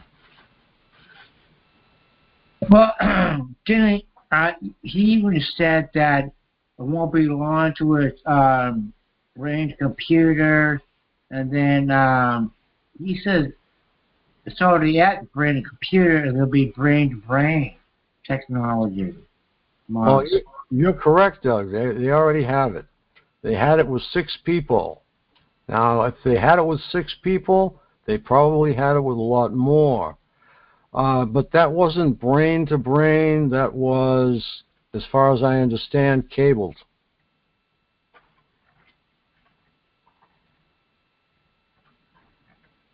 He was saying that it's going to be brain-to-brain. Yeah, going to be, and what's going on are 2 different things. They have put 6 people together with what look like encephalograph headpieces. They have put 6 people together. So is that brain computer, or is that brain to brain? I don't know, Well, brain to brain is brain to brain without anything. Okay. Right. That's what that means. Right. They do have brain to brain that is cabled. But they might also already have hive-minded through the AI, which is wireless. Yes. So they may not be reporting it or showing it off on the web, but I think that's what a lot of us have right now. Oh, we do. Yeah, I've got 2 monkeys on my back all the time, all day long. And, they're here now. They're way in the background. They're not saying much tonight, but they are here. They make comments every once in a while.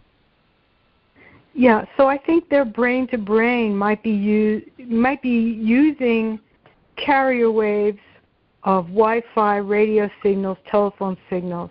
They're still, I think, dependent on the carrier waves rather than direct telepathy. I think you're right. I think you're 100% right. What we have to think of is Dr. Duncan said they were doing this in, somewhere between 1969 and 1976. We didn't have cell phones. We didn't have cell towers. What did we have? Radio and television. Radio, television. We had shortwave radio, which could bounce a signal off the ionosphere. Radar. Radar, right. Mm-hmm. And now they have something called backscatter radar, and that's something we have to look at. And but it's not entirely true, because in the 50s, they were already targeting Dr. John Nash, who invented the hyper game theory and some other things. He was a genius, and then he heard voices suddenly, and then they kept him in and out of hospitals for the rest of his life. But one day when he was in his 70s, so it was 50 years of it, right? Then he said, I'm not going to listen to the voices anymore, and they stopped. So that was in the 50s, 60s, 70s, 80s.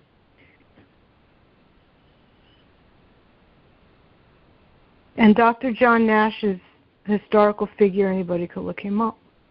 They made the movie A Beautiful Mind about him. Yeah. Yeah, quite a guy. I watched that. I was amazed with it. Yeah. The only thing they didn't include targeting.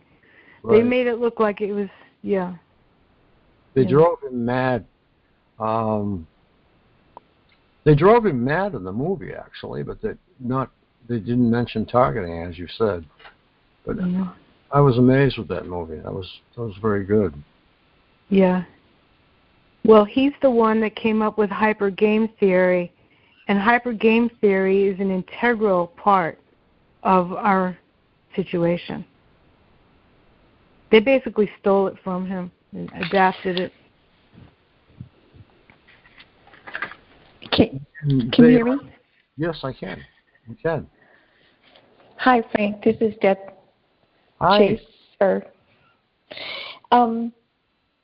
You ask how else could they be targeting us.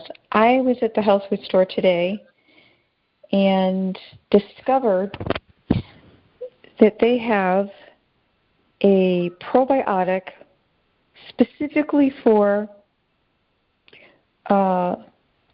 oral, your oral health, your mouth and your throat, and promotes good oral health. But I was reading this afternoon when I got home. It said, designed, if you'll bear with me, I just want to read this, and hope it sheds a little light on maybe how we're identified. The human microbiome is the collection of living microorganisms in the body.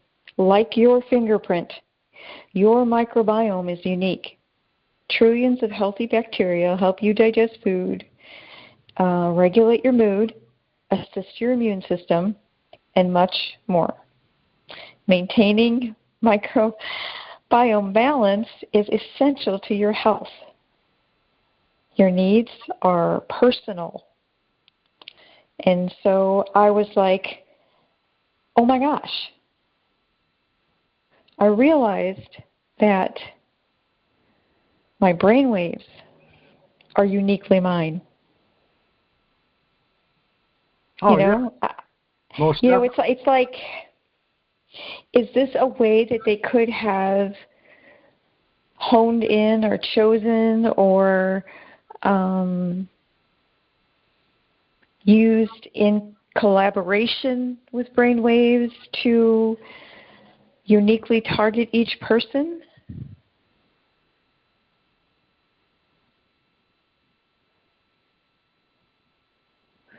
I mean, yes.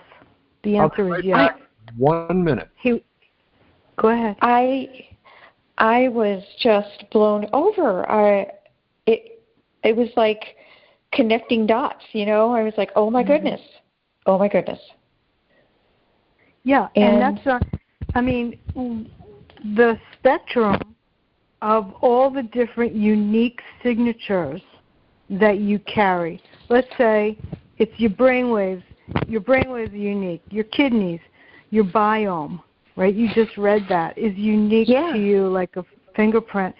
So just imagine how complex it is, but how simplified once a supercomputer has all of that downloaded on you. And how simple it would be to weaponize that or weaponize something in your environment to affect that. That's right, and to eliminate the other people. So like they can focus in on you, and nobody else will recognize it. Yeah. Because one of the distinct things that I knew something terrible was happening was I had one cavity in my whole life. I'm 61 years old. I'm not kidding you. I had one cavity. I was so blessed. Not long, I became aware of what was happening in summer of 2018.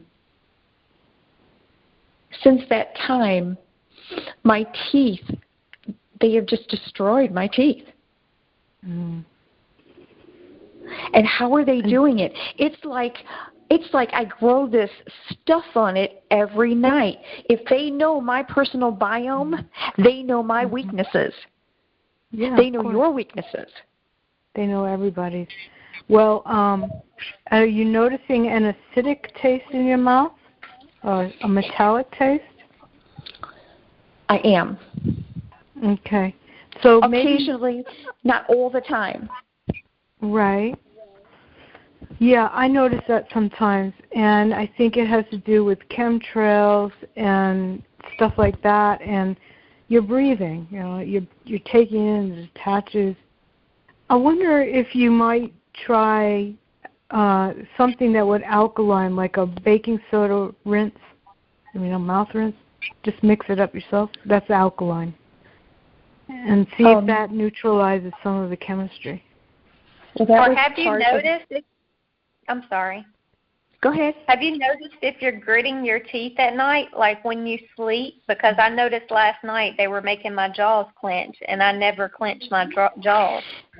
Well, what I did was I had gone to the drugstore several years ago and bought one of those mouth guards and put it in hot water and made a form for myself because I was kind of vain. My teeth were getting yellow, and I didn't want to pay the money to go get them whitened. I was going to do it myself.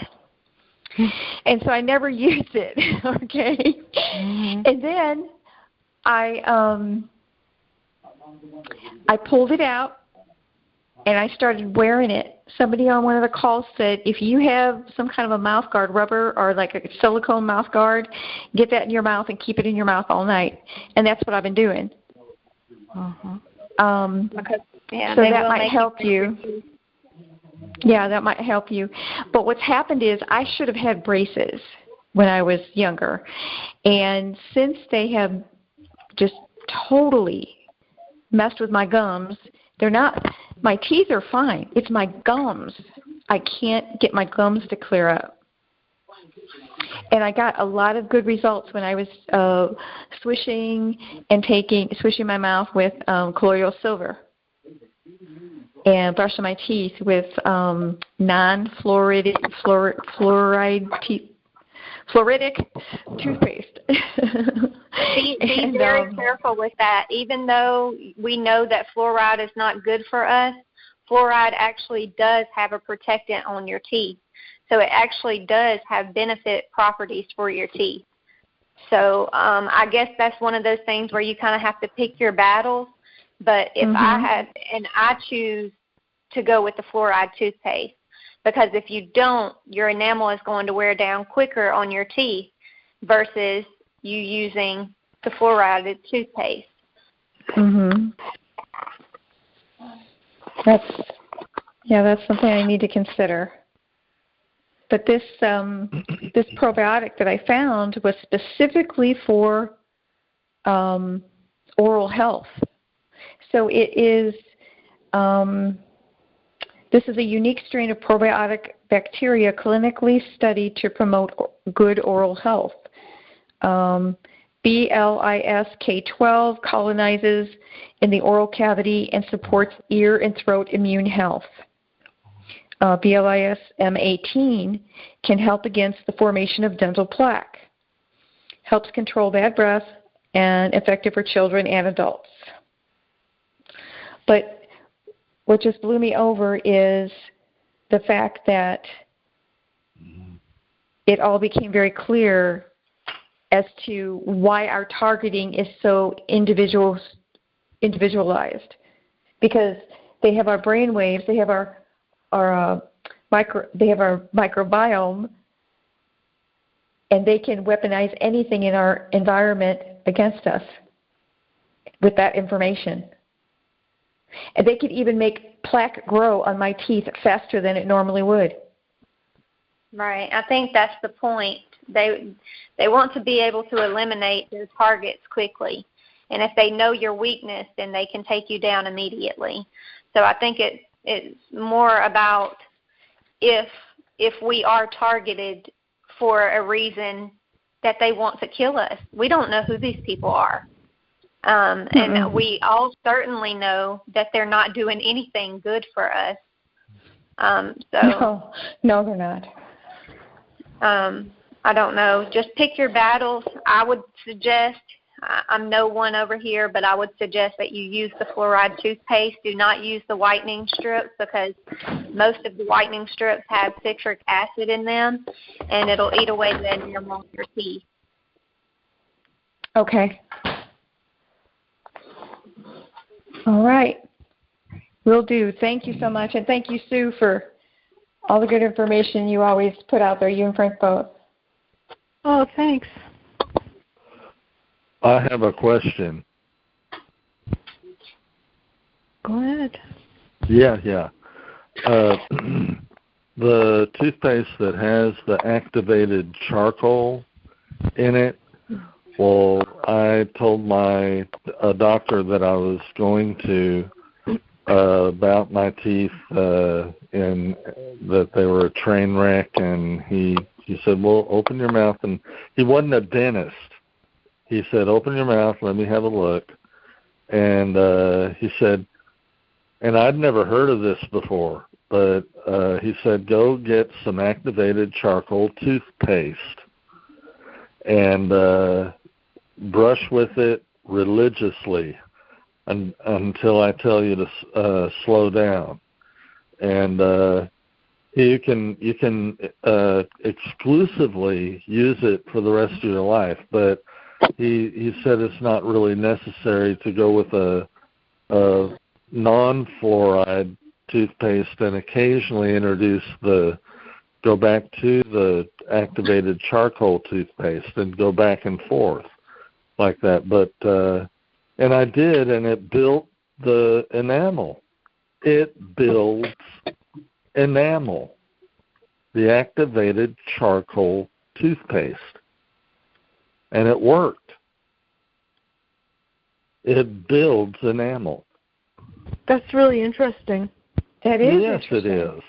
Yeah. Yeah. Frank, have you heard about that? No, I haven't. Activated charcoal toothpaste will build enamel? Yes. Wow. It worked for me. And I still use it. They sell that everywhere, correct? I'm sorry? Mm-hmm. They sell that everywhere, correct? Everywhere.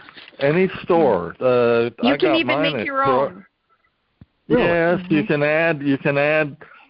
go to a mom and pop shop and get the capsulated activated charcoal for rounding up toxins if you feel like you may have poisoned yourself and I better take about 5 or 6 activated charcoals, and you drink those down with water, and it's supposed to neutralize and round up the toxins that you think you may have poisoned. Food poisoning primarily is what activated charcoal caplets are. They use activated charcoal in hospitals where there is a possible drug overdose. And Yeah. Activated charcoal will actually absorb the drugs. So if they can do that, yes, it will. Yes. Toxins right out.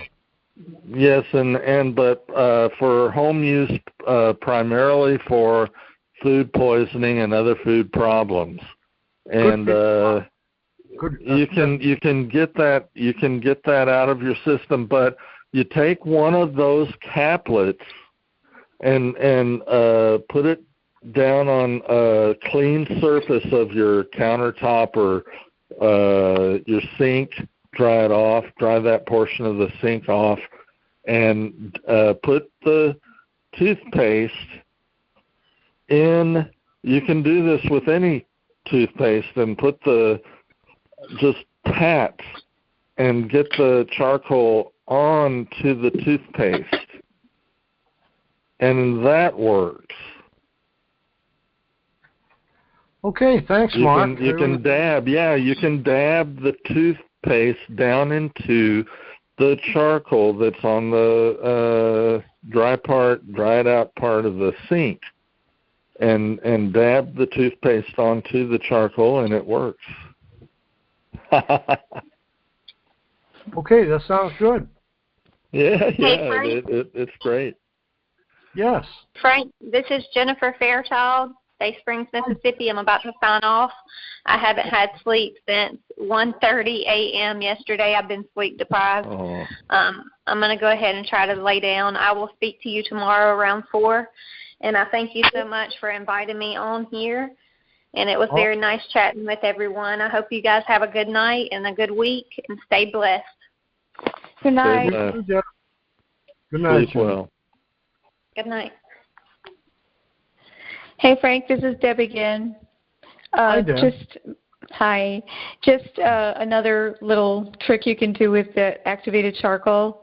If you don't have any Prid salve, the drawing agent that looks like tar, you can make your own with a triple antibiotic cream and the activated charcoal. You could just make like a salve and put it on the wound that has a splinter or whatever you're trying to draw out, and leave it on overnight. keep it dry and leave it on. I had this honking splinter in my finger. Wow. And since all my stuff is still in storage, I went, well, I'm going to try this charcoal, and I made my own salve, and by the time the morning came, my finger was not only not swollen anymore, but the wound was just, it looked like a pimple, and when I squeezed it, the splinter popped out. Wow. And so you could do that, but you have to be careful when you take activated charcoal and you take medication at the same time. You can't do it together. You have to wait a couple hours because it will actually draw that medicine out of you or your supplements or whatever. You have to be careful. You sure do. That's it. Yeah. Good advice. Can I ask a question, please? You sure can. Yeah, hi. This is Michelle. I'm in South Jersey here, and I was on another call with you, Frank Allen, recently, and you had Michael Hughes on. Yes. Yeah, and he had given me the advice for the shielding product, the Linkstat, and I tried ordering that. And I am they keep rejecting my credit card, and they've been racing my heart for 4 months, probably about 4 months straight. And I don't know what to use for shielding. And it's kind of an emergency, and I really don't know what to do at this point because I tried ordering it, and I'm being they were declining my card. They knew I always needed my handlers. The people doing this to me knew I needed practical help, things like that, to get through life. Yep. Understandable. Do you have a friend that can order it for you? If you can get the cash and give them the cash? I don't know. They've been isolating me. I would have a very difficult time trying to get through to people that I knew. They may give me a hard time. I'm just saying, not really, no. I don't, I mean, I'm getting desperate. I mean, I don't know, 4 months racing my heart, plus I have severe anxiety. It's really an emergency. I'm really getting scared now. They haven't stopped. They take my pulse every day. And it's like between 90s. I always had a low pulse of about 60 resting. But now it's up in the 90s and over 100. And this just goes on all day long now. And I need to try to find something. Yes. You need to see your doctor, and you need to get on some heart medication. Yes, I did see the doctor. And right now I'm wearing a heart monitor. And I do have to go back to him, yes. We'll tell him. But I do need shielding. How are they targeting you? It's mostly been about my heart. I mean, I get other forms of targeting as well. Noise campaign, voice to skull. Do you have any baking sheets? I do, yes. I do. Do you have any ones that are non-stick? I'm not sure about. I have one that's just metal. Yeah. Put a coat on and put it under your coat and shield your heart. Okay, a metal. Yeah. Okay. Yeah, I see that. Sorry, Frank. Yeah, I have one pan, but okay. One is better than nothing. Right, and Michael Hughes had mentioned Linkstat, but when I try to order it, they're declining my card when there's no reason to decline my card. Well, that can be figured out later. You need to protect yourself now.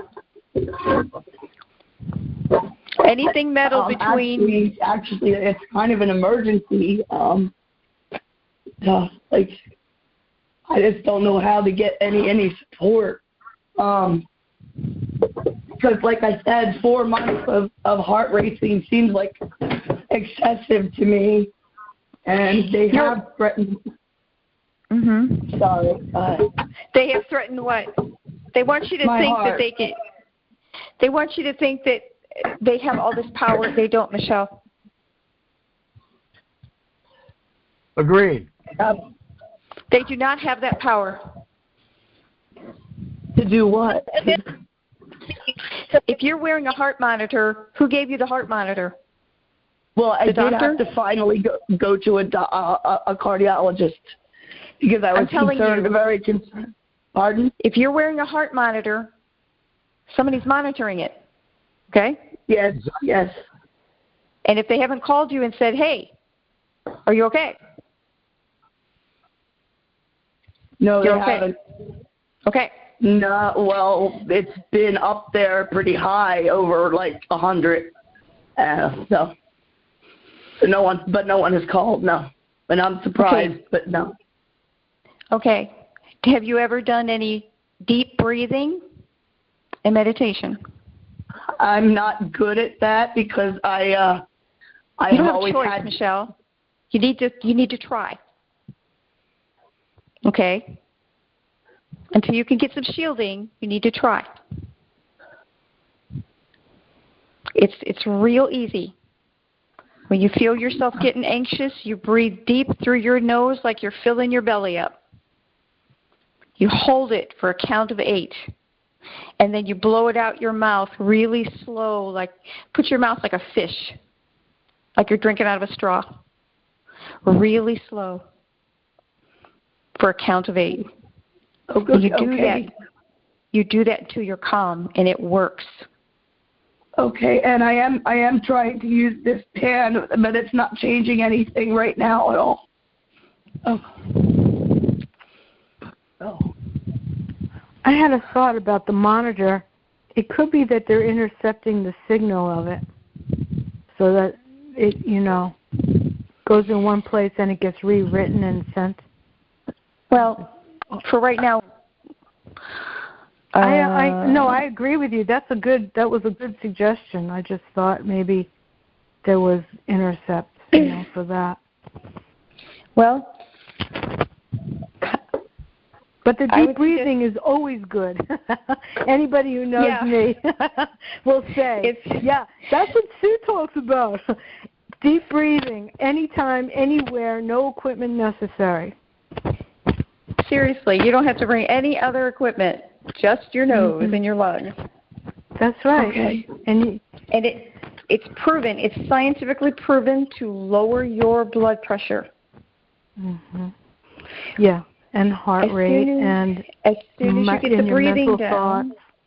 Okay. As soon as you get the breathing down, then you can incorporate some visualization, such as a place that makes you feel wonderful. It could be from your past, where you want to go, anything. It could be, if you're a believer, it could be Jesus. It doesn't matter. What makes you feel wonderful, you go to that place. Mm-hmm. Yes, but does anyone find it a bit excessive to have their heart raced nonstop for about 4 months straight? All of this is excessive. Everything will go into that. Yeah. Mm-hmm. There is nothing normal about any of this. No. I didn't mean that to belittle anyone else's targeting at all. We're saying all of this that happens to all of us, none of it's normal. Mm-hmm. And we have to do the best we can until we can get better shielding. Yeah. Yeah. Right. So I had heard Dr. Robert Duncan say that racing the heart after a while will eventually cause like heart failure or stroke, things like that. So you said it's an emergency. Your next step is to get yourself to calm down. And nobody can do that but you. Have you tried sitting in Epsom salt baths? No, I haven't. No. That is one of the most relaxing things you can do. Mm-hmm. It doesn't have to be hot water. It can just be warm water.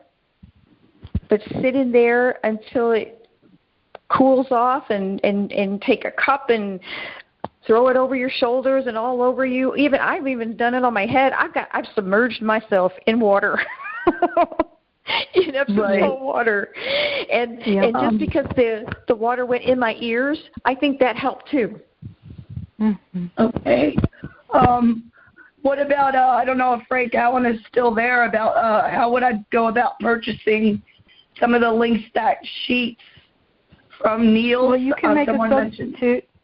I can tell you how to make a substitute for that. It's a little bit expensive to link that, and it has to come from, like, Canada, you know, so there's a lot of shipping involved. You know, you can get cardboard. You can get cardboard and paint it with titanium paint. You know, it's basically white. And that, in many layers, you can build those layers so cheaply, and you can stack them around you, you know. And where do you get titanium paint? I'm sorry. No, it's just white paint. White paint has titanium in it. That's how it gets white. Is that spray paint, Sue? You can use the spray paint, but I like rolled on because it's a little thicker, it lasts longer. Okay. White paint, titanium, is one of the strongest minerals that we have. And it's a great shield. So I'm just saying, cheap ways that you can shield without ordering online or having your boxes tampered with on the shipping. Cardboard is easy to get. You might want to notify the credit card company. I've had 4 or 5 cards over the years because of the harassment. It's a good idea. You can issue a new one.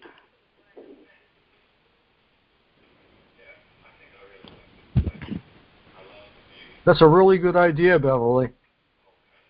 I've had to do it for years.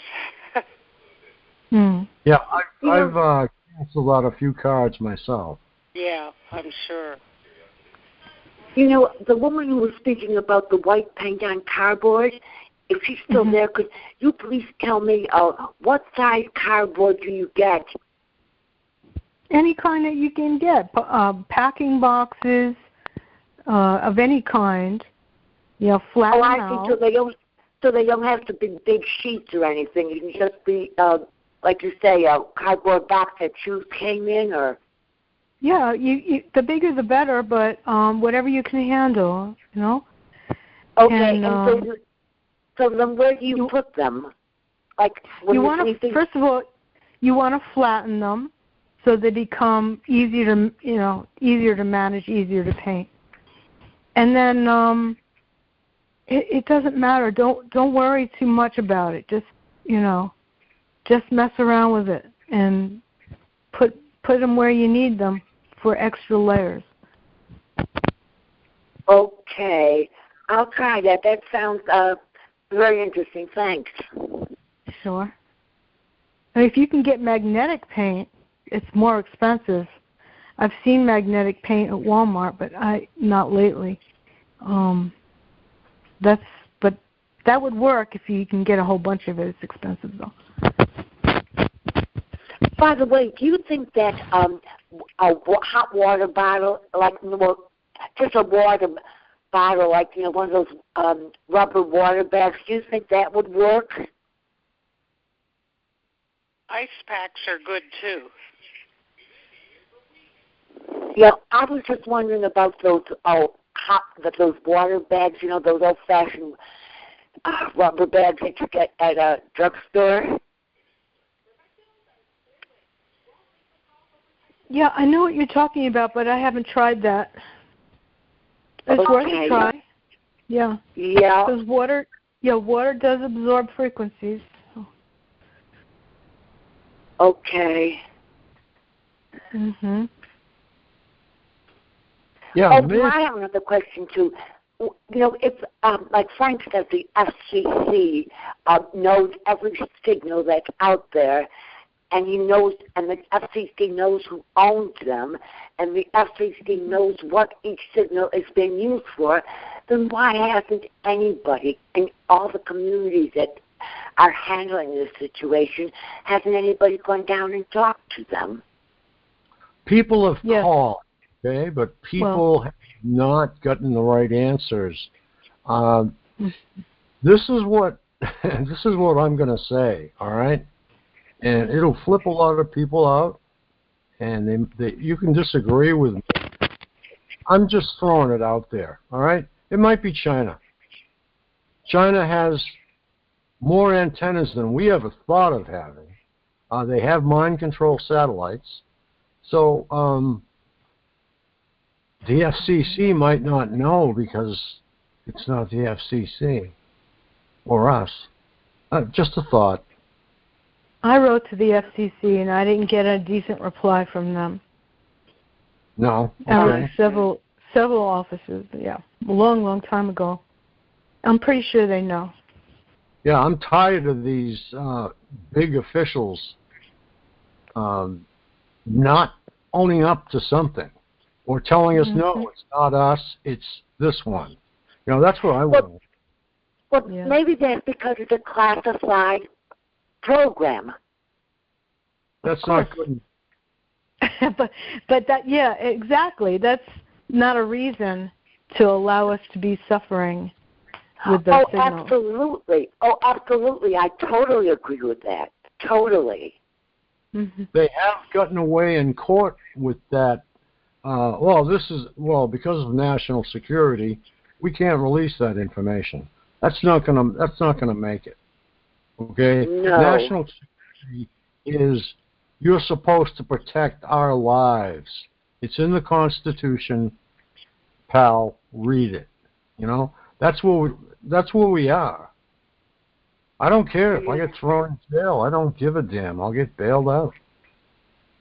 Yeah, but they can't talk about a covert. And we didn't hear you. I said they can't talk about a covert program. Why does everyone think that they're going to admit to something? They cannot. They must.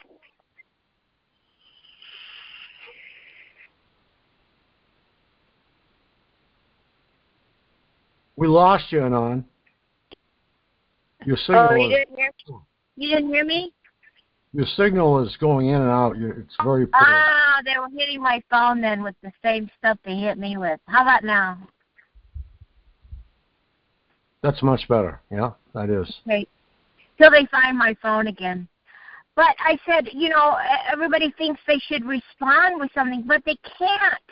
They must not. They cannot respond about a covert program.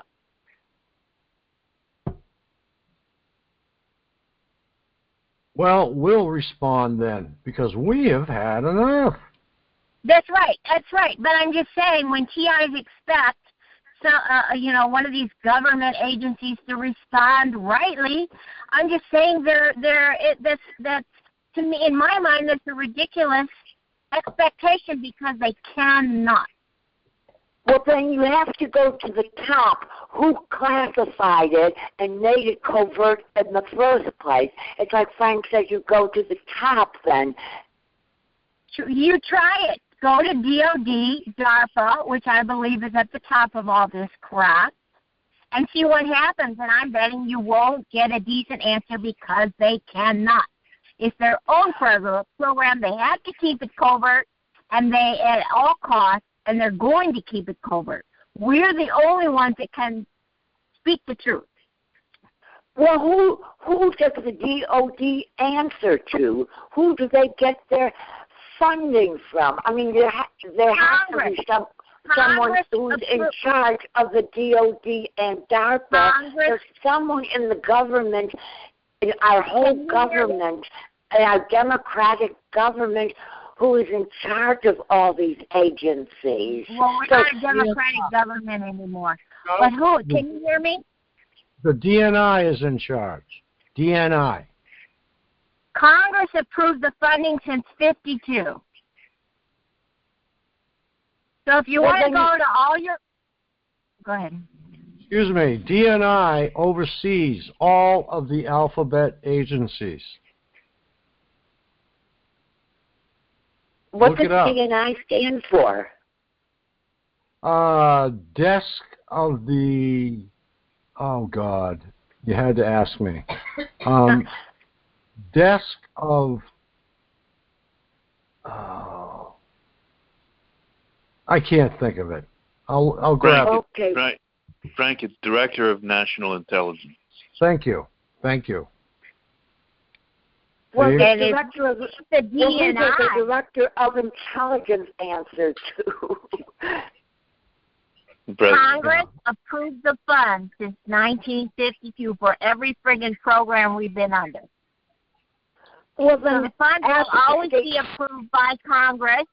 So you can go to all these people till kingdom come, and you're not going to get a good response about a covert intelligence program.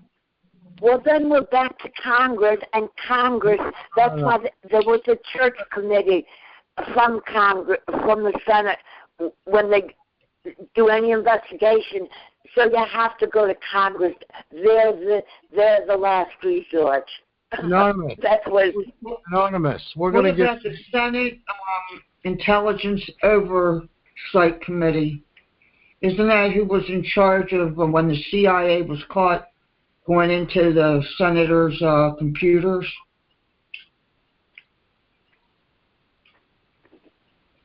All right, we're I getting don't know. here. Way off track. I have written a lot too, and called, to no avail. Yeah. I wrote over 60 Homeland Security offices. I have written and written. I've called and called, and I get no return. Nothing. That's my point. Yeah. It's Congress. These are black projects, you know. Well, this is my point. We are going to get some answers. Period. How did they do it when during Watergate? Do you remember? Maybe that's something we ought to fast look into. And the church committee, which I'm starting to believe was just a farce.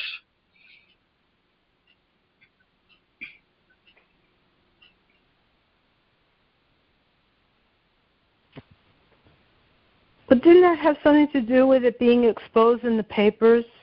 You know, all the president's men first, and then they had to, like, backtrack and cover up. And I'm not sure if I got that right. That's Carl Bernstein and that other from the Washington Post. I think you're right. Or wasn't it Deep Throat, a guy named Deep Throat, who fed the two reporters from the Post the information? I think that's what happened. I'm not sure which came first, you know, in that story. I guess I'll have to watch the movie again. Yeah. You're right. Yes. Okay, then we need a Deep Throat that will come out and tell reporters from a huge newspaper what's going on. It'll be Deep Throat 2. Okay, the reporters are in bed with the state. Good luck. So we're putting this out into the ether. We're putting this out into the internet. Deep Throat 2, please come out and reveal this project or this program of what we're calling TI, but with this directed energy weapons program. Thank you. Thank you. You're listening. He's got a big problem. He's dead. Well, no, we need a new Deep Throat. That's what she's saying. We need a new person to come out. Right.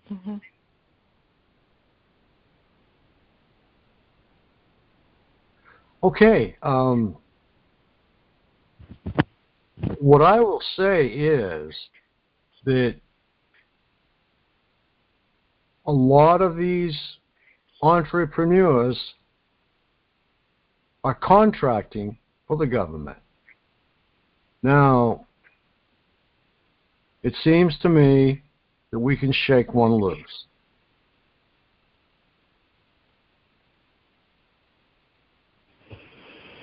I don't know if this helps, but I have an intuition that some of them are ready to quit if they haven't already.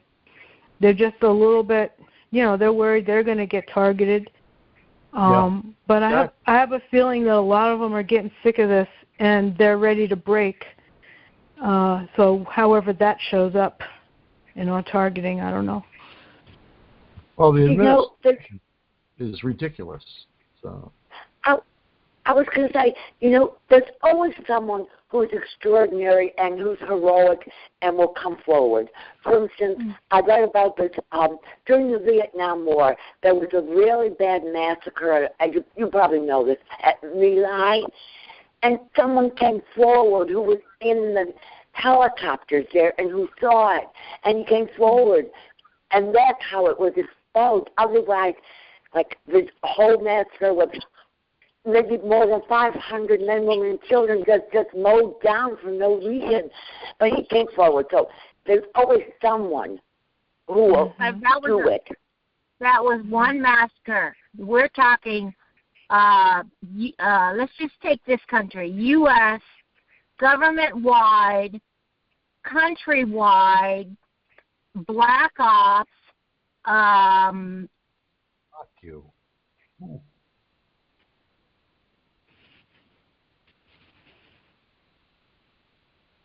Yeah, we don't know how many people have been slaughtered in so many years. But the principle is good.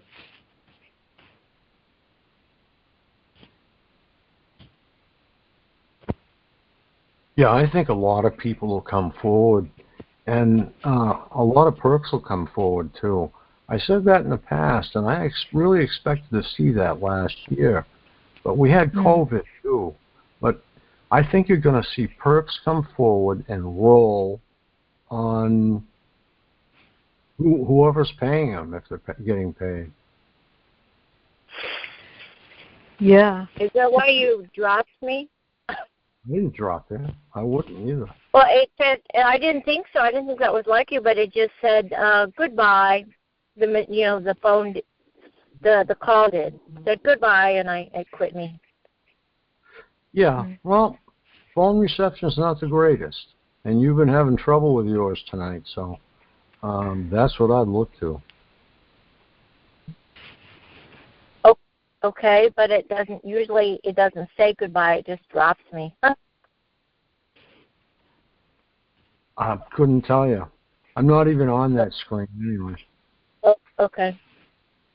Well, Frank, what you were saying is a lot of weight to it, and I'm thinking, okay, if these perps want to leave and they want to roll over on their bosses, what would be their incentive? Because they're probably not going to do it without an incentive. So, okay, one, protection of their families. Two, I don't know, money. That's always one. And somehow it has to be like the right timing of it. Well, how about, this is out there a little bit, but how about raising a bounty, a reward, and just a perp comes forward and he has the right information, I'll know. And I'm sure there's many here that will know. We don't pay him till he spills it. Somebody was offering that, Frank. Yeah. Some sort of fund to build up, to pay the right person to come forward. Well, that can be done. Yeah, I thought it was a good idea. I just don't recall who it was that was offering that or was trying to get that started. Well, I'll certainly help get it started if there's enough people that would like to do it.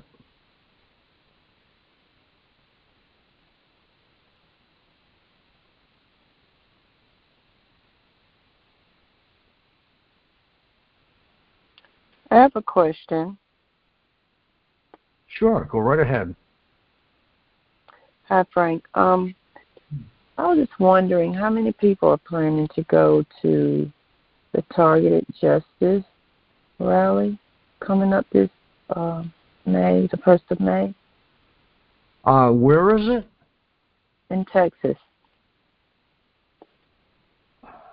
I am not sure on that. Texas does not get in touch with us.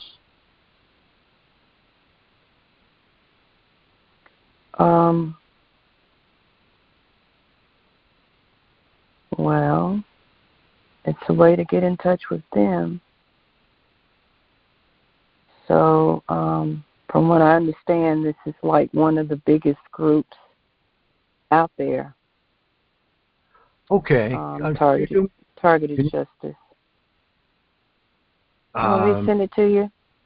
Well, Midge Mathis left, so they kind of like dropped down a few rungs. Say again? Yeah.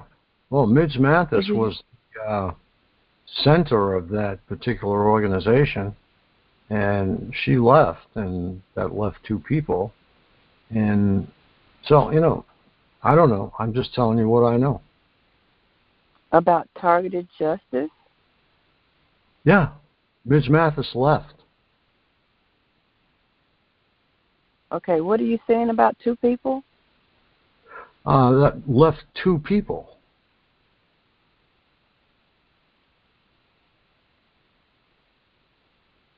Okay, I'm not understanding. Hold on a second. Two people to run the organization.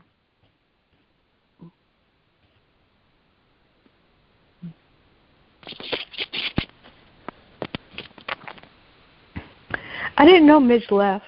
When did that happen? I must have been off the calls at that time. I think probably, God, it's probably working on a year. Oh, shit, I didn't know that. Thought she was still doing it. No, she's got some, Okay, so I can hear you now. I'm sorry.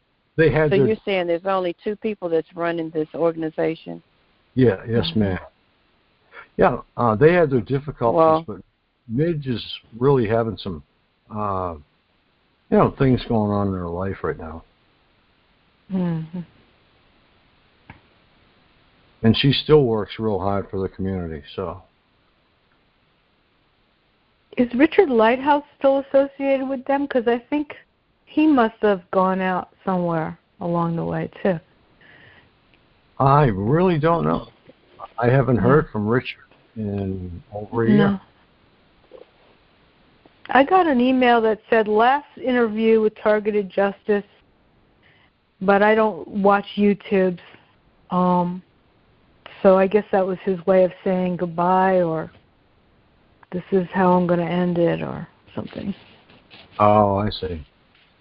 I didn't realize they were disbanded. He had some good, I think he was contributing to it. I don't know if he was helping to run it or what his role.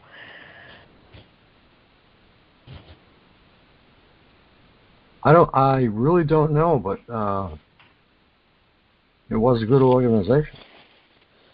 Mm-hmm. Yeah, it's going to be in Houston. It's got Saturday. Well, that's where Richard Lighthouse is. That's where he lives. So maybe he is running that. Could be. So the rally is in find out. One says Houston, Saturday the 8th of May. Well, can you give us? That might be the kickoff. And then one is the protest rally, Targeted Action 2021 in Austin, Texas, the 2nd of May through the 5th of May. It says, please join. And then it's got the website, of course. Okay. Well, can you email? It's a lot of information here. Can you email us? Can you email us the information? Oh. So that we can publicize it? Yeah. Can I just text it to you? Yeah, sure. 508. What is?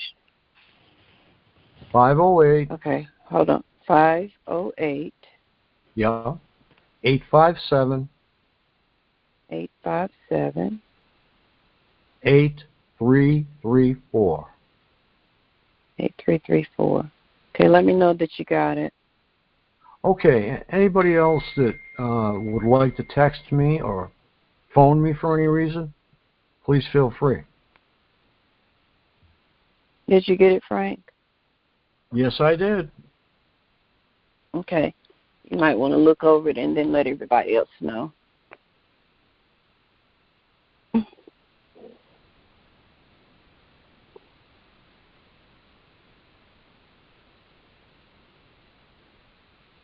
Didn't know Richard Lighthouse was in Texas. That's interesting. Oh, yeah. He's always been in Texas. And thank you, Sue, for asking that, because I didn't know she left Targeted Justice either. Learn something new every day.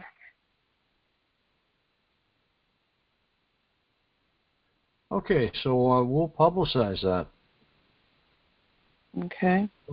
If people want to go, they can go. And yeah, if there's anybody from North Carolina interested, you can let me know. I'm interested in going. Watch out for them big rattlers. Who? They don't have rattlers in North Carolina. They got other snakes, though. Texas. Oh, Texas. Yeah. Texas has all kinds of things. Yeah. Hey, the lady from North Carolina, I was just going to throw an idea out for you because I noticed that we have quite a number of people coming in from North Carolina. Either they live near a military base or they live near a research center or something. It might be helpful if one of you, organized just an NC call that would just be, localized. Because I think we have one in Florida. In a few states, we have a few groups. And I don't think we have one in North Carolina yet. Yeah, so I was planning on doing a cry out weekend or a cry out week, which means that on a particular day, which I thought was going to be the last of this month, the 1st of May, everybody would go to their capital and do a rally on the same day, and take all types of information to give to the reps, because I feel like we're being overlooked on every angle of life when it comes to being targeted. When you look around, you see every ethnic group out there is getting some type of notoriety, be it by the mail. I mean, it's blowing up, especially like with Asians, with a lot of murders that's going on with them. It didn't take them no time to get on the news and get on the map. And it's like we're just like the last to know, and nobody even cares, So I did come up with the idea of doing a cry out weekend or a cry out week. That's one of the things I had thought about doing. And I still might, but the dates that I had is going to run into this targeted justice kickoff. So, trying to get as many people involved. It is a good idea, though. I mean, if you can get TIs organized in every state, that's quite a big, job to do. Yeah, because I just feel like we're not being heard at all. And with all the letters that's been sent out, all of the calls that's been made, all of the requests, letters to news, letters to, it's just unheard of at how many people I've talked to that have sent letters into Congress. I've sent letters to the president. I've sent letters to my congresswoman, both of my senators, the police department, the sheriff's department, on every level of government. We're just not being heard, period. And I can't understand that. That makes absolutely no sense. So what you're saying to me is that, no, my life is not number one of value. but everybody else's is. Everybody else is being targeted. You know what I mean? It's something wrong with that, and it's deeply rooted. Yeah. So you're right. You're right. Yeah, you are interpreting that correctly. That is exactly. We are a perceived, subset of the population they would love to just do away with. But thank God there's somebody higher in charge of each one of us. But then you have to wonder what levels of government is not involved in this. Well, thank you for bringing that up. We already know that every level is. We already know that every level is involved. I want to know what level is not involved. That's who I want to talk to. Zero, zip, nada, yoke. Right. So thank you for asking that, because I thought I was the only TI that thinks that TIs are asking the wrong question and need to be asking exactly that question. Who's not involved? Because they all are. So thank you for asking. Yeah. Those are the people we need to talk to. Well, there is none. That's my point. Well, my point exactly. I just said every level of government is involved.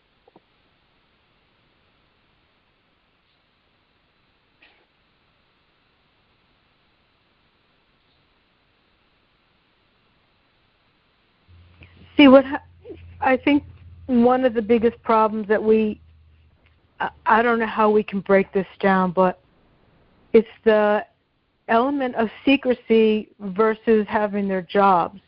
So they know about it, but they're not willing to risk their position, their money, their friendships, everything, in order to have the secrets be, revealed, and then have something to do something about it. Yeah. So I would like to know first: is it really about the power? Is it really about the money? I mean, I know it's both of those, but what is it really about? Position.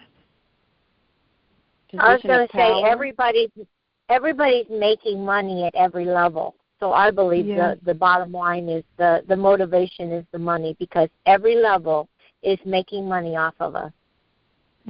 Okay, but then you have to ask the question, so, and this is what I know, that they want to do away with the people that they feel are not of value, and that it's just consuming space and too much money. I understand that part. No, actually, if you calculate how much they're spending on us every year, is no comparison. They're spending millions on us, millions and millions on each one of us. So we're not occupying that much space. They are. Yeah, but they're making billions. They want to do away with us, is what I understand, so that they can become even richer. Yeah, they are. We're just chattel and slaves to building their empire. Yeah. Right. And talking about bounties, we do have bounties on our heads, whether you all know that or not. And that means probably that, But no, what Frank was I'm saying telling is you, we are. Yeah.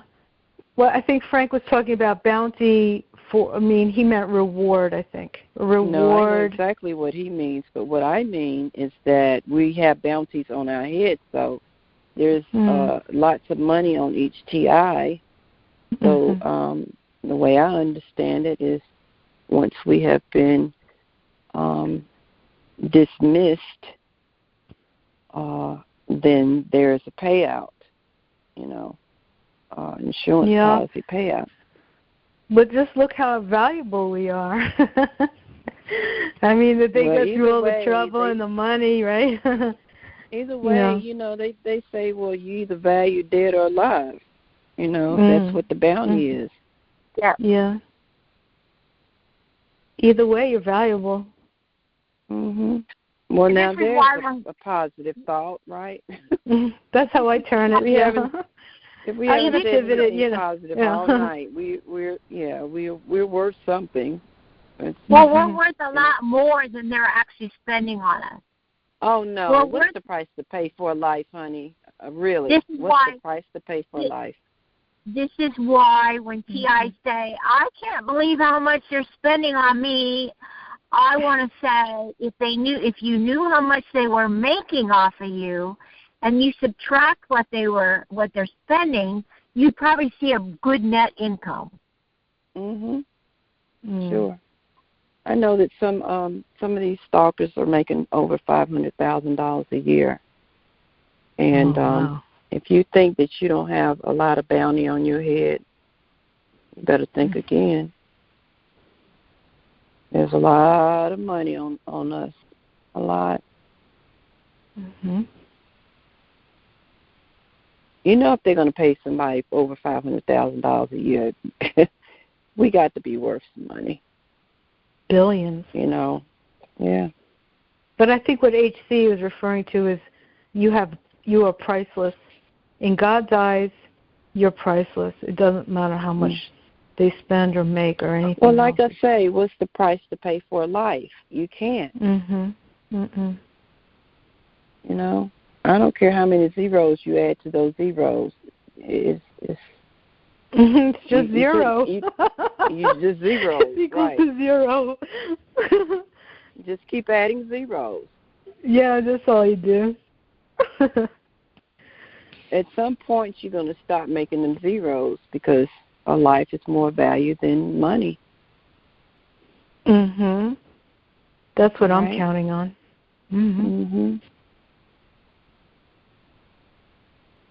Yeah, I don't want to see the balance sheet. I just want to get out. I couldn't care less what they do. We sit around analyzing all day, but I really, deep down, I couldn't care less about them. If they left me alone, I would forget them in a week. You know, I'd be like, let's go. This is the question I posed when I was co-hosting on one of the conference calls. I asked the question, how many people would rather see this situation just go away? And to add to that, how many would rather be paid their due for having to go through this? Would you, of course I know you wanted to stop, but would you just say, let's just stop it and just break even, so to speak? Or would you say, no, I want to be compensated for everything that you put me through? It's a good question. I think it depends on what do you have to go through. You have to go through court and years of battles and paperwork, and you know, if that's the way it has to be done, then no, I wouldn't waste my time because it's too precious. But maybe somebody else would, you know, maybe, or if they just said, okay, class action suit, everybody gets, you know, $500,000, and keep your mouth shut, which happens sometimes. I don't know, and that wouldn't even be enough, actually. So I'm interested in hearing from some more people because I would really like to know the answer to that question. Would you say let's stop this horrific torture, or would you say let's stop the horrific torture and pay me my due? What's your answer? What is my answer? Yes.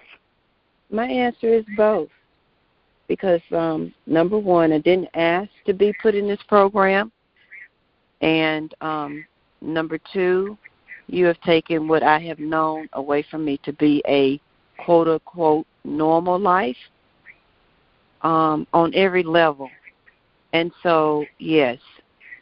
And then now we're talking about adding those zeros. Now, let's start adding some zeros to those zeros.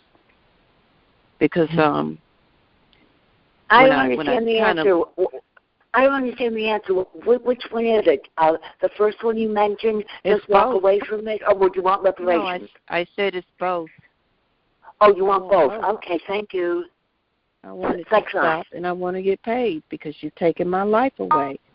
So I don't think you should just be allowed to torture and walk away free. You need to pay with your life now, is what I'm saying, basically. And while in the midst of that, you pay me my due because you have torn up my body. You've compromised my family. You've compromised every level of my life, which I can never get back. That's just like putting somebody in prison for something that they didn't do, you know? Yeah, and then try to give them some money and give them money when they done spent half of their life in prison. Well, yeah, this is right? This is prison. Is it not prison? Right. It sure is.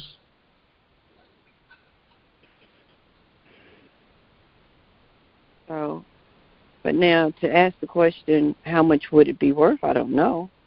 Well, again, what's the price to pay for a life? Yeah, what's a human life worth per day? Mm-hmm. Right. What's a human life worth per minute? And when you've got electricity running into your body like I do, 24 hours a day, 7 days a week, nonstop, how do you pay for that? Because now you've not only compromised my life, you have compromised my health. How do you pay for that? And then I have to think down the road, is it going to be death first or is it going to be cancer?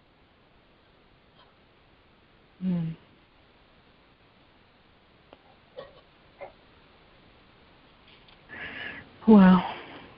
Don't wish it on you. Don't wish that on yourself. I don't wish anything, but you know, radiation and body and bones don't mix. So that's not anything. You're right. I wish that would happen. That's absolutely not what I want. But there again, that's why I'm having this conversation, because why do I need to have this conversation? Why are we discussing this period? Yeah, because our lives are being threatened. Right. Very literally. Mm-hmm. We're being tortured. Mm-hmm. Did anybody? Yeah, we haven't had. Did anybody on this call consent to being put in this program? Not I. Did anybody ask you? Did anybody get asked to be put in this program? Because there's really something wrong with you if you answered yes. Yeah, sure, No, I would love to be in this program. Nobody asked to Nobody be in ever asked. Nobody ever asked, right? No privacy for 9.5 years. No privacy. No, anywhere. I'm not going to get into the details.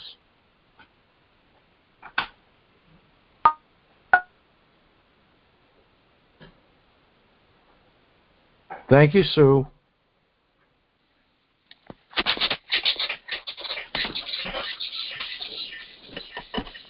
Hello. Hi, Ninja, you're packing on. It's actually Walter. I had to call in from my phone. I'm walking away from the computer so you guys don't get the feedback. Oh, okay. And yeah, because I thought I was the only one hearing that. Yeah, is it clear now? Okay, I walked away. Well, I was trying to log in and I just couldn't do it from the computer. But I did want to jump in and really touch on Frank's points tonight. As a community, I think we have grown. Many times during the calls, I noticed that we go after each other. Is your targeting different from mine? I know who it is. You don't know who it is.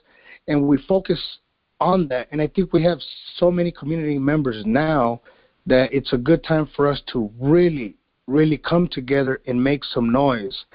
And when I say noise, and when I say noise, I'm talking about getting those surveys going, getting those letters, to Congress, the president.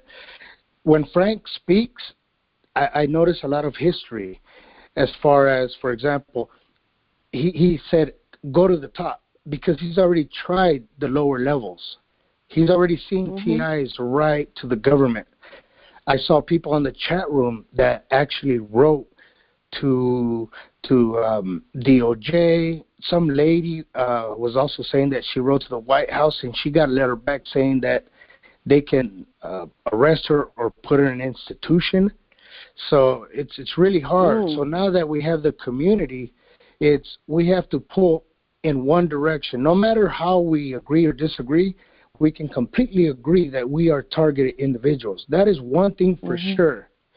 And when we come together and we bring it forward, it's actually going to show that, hey, it's more than one person. But if we're bickering and we're each trying to find our own avenue, we're just going to look like the same crazy people that they want to make us to look as, if you will. But again, I thank you, Frank, for these calls and everybody else that keeps pushing, but we got to come together as a collective. One letter with everybody's name is more powerful than 100 letters separate going in different directions. That's just my opinion. Thanks. No, your opinion is very good, all right? Your opinion is fantastic. And we haven't had any bickering tonight. We haven't had any problems tonight.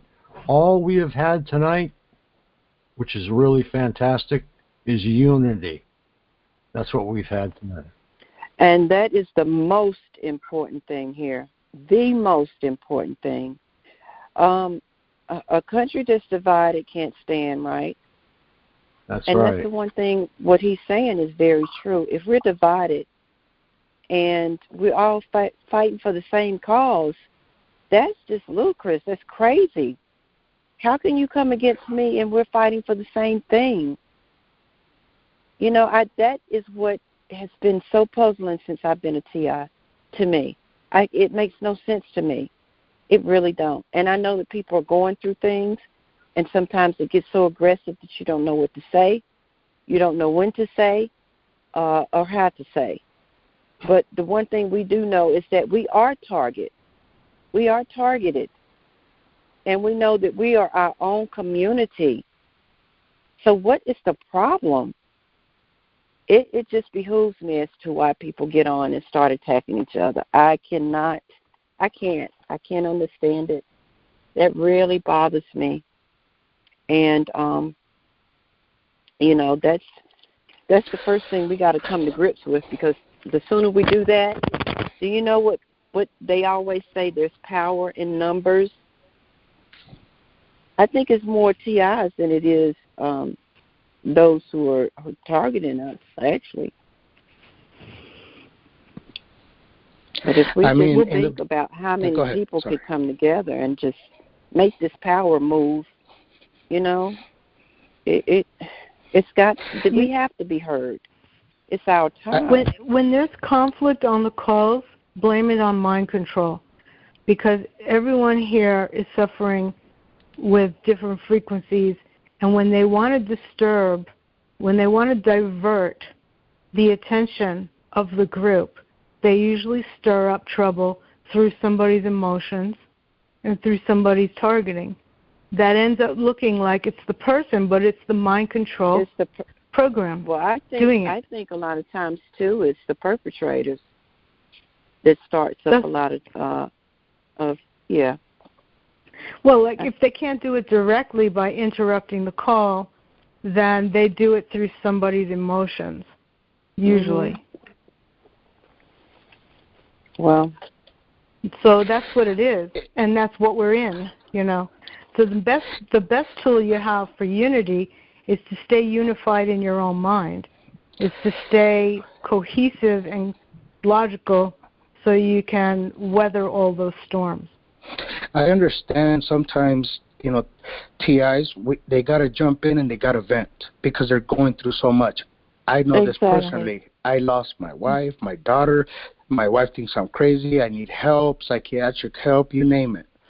So sometimes it's okay for the call to come in, and sometimes it's okay to jump in and vent. Like the lady earlier who had that heart issue, she needed help. She needed to be listened.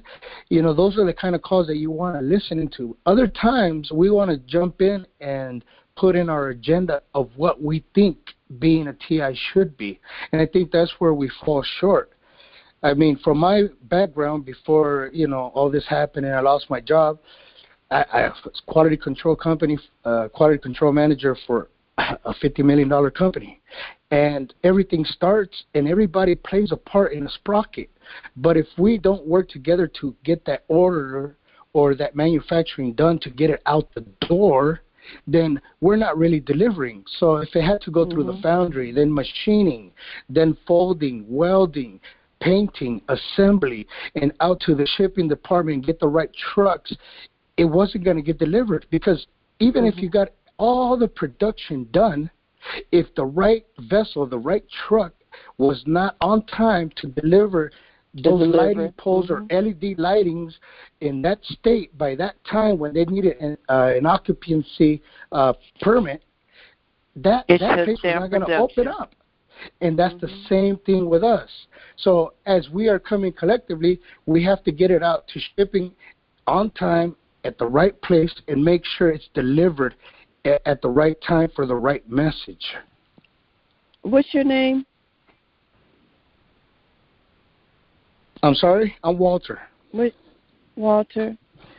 I wish we could get together and try to get some things done because I'm serious about doing this cry out. And actually by tomorrow I'm going to make up my make up in my mind to go ahead and let them put this in the news letter and the magazine for tomorrow. I mean, put it in there tomorrow. It's going to come out the next.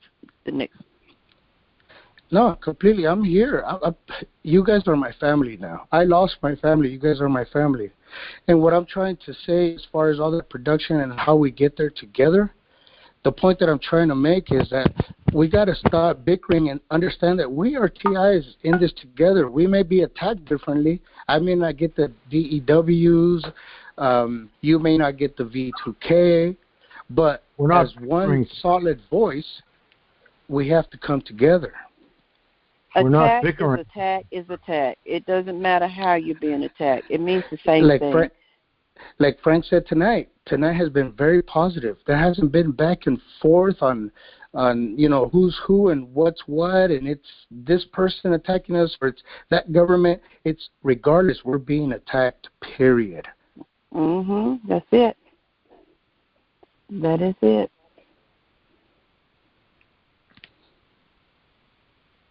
But you know what I'm finding? I have TIs call me every day, and they want to know what can we do? What's going to happen? And I'm thinking to myself, I don't know. What have you thought to do lately? Well, you're actually bringing me to the. I'm sorry, go ahead. You're actually bringing me to my point. I think as a TI community, we want the silver bullet. We want the answer today. We want it to end tomorrow. We want UN to just pass a law. We want the U.S. to completely start investigating. And it's a process, just like it was a process for women to vote, just like it was a process for desegregation, just like it was a process for many of us in different aspects of our life. It wasn't one day. When I became a citizen, it took me 5 years in court to get my citizenship. It wasn't one day, but there was victory at the end of that tunnel. And as TIs, I think we get so wrapped up on getting that answer today. Hey, the UN listened last year. Hey, the UN is looking at it again this year. Hey, it's not going to happen in one day, but we have to keep fighting together and get that one day answer and that silver bullet out of our head. That's just my opinion. And you're right. But, the other thing that I'm finding out is that when these people call me and then I start making suggestions as to what, since you asked the question, I'll tell them, I'll say, this is what I'm thinking about doing. And then I'll put that to them and ask them, are they willing to step out? And all I keep getting is that I can't. My hands are tied. I'm like, if I'm going into the ground, I'm going into the ground fighting. I mean, I'm not just going to. I'm not going to accept this on no level. You know, I can't. You're talking my language. I mean, I have 2 houses, some property in Mexico, some property here, and I'm still living off of that little bunch I was able to build up. But I'm going to be selling my home soon, getting that money, starting a new business, and moving away to one of these areas where it's secluded because I cannot be me anymore. I have to understand that. I'm being attacked. Mm-hmm. I need to be able to, I'm an aggressive type of person as far as I want to get this done from point A to point B. That's who I am. I can get you there. I'm a gray area specialist. I knew that. I knew that. That's why I said I need to get with you. And so now I see that, hey, I get to accept. Forget this 2-story home. Forget all that. My wife, I have to rebuild. I just have to do it slower. I can't be as aggressive as I would normally.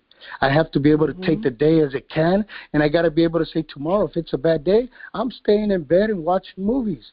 Or I'm just going to let this go, and I need to make it adjustable. Not because I'm giving in, because I'm fighting to survive. And believe me, I've never been suicidal, ever, until this happened to me. And I came to a point where I thought about it, like literally, really, really thought about it. But listen, that's the plan. That's what they want to happen. But then I started to listen. They want us to kill. They want us to go kill, and then they want us to kill ourselves. That is the mission of this whole thing. Then I started listening to people like Frank, Lily, and everybody on that chat. And I saw them fighting and surviving. And the one that really touched me the most was when Lily went live on camera because they were attacking her of being a fraud or indifferent. And she said, you know what? This is who I am. You can look at me. This is what I'm doing. This. And I said, wait a minute. She has a job. She's working. She's fighting. We can do this.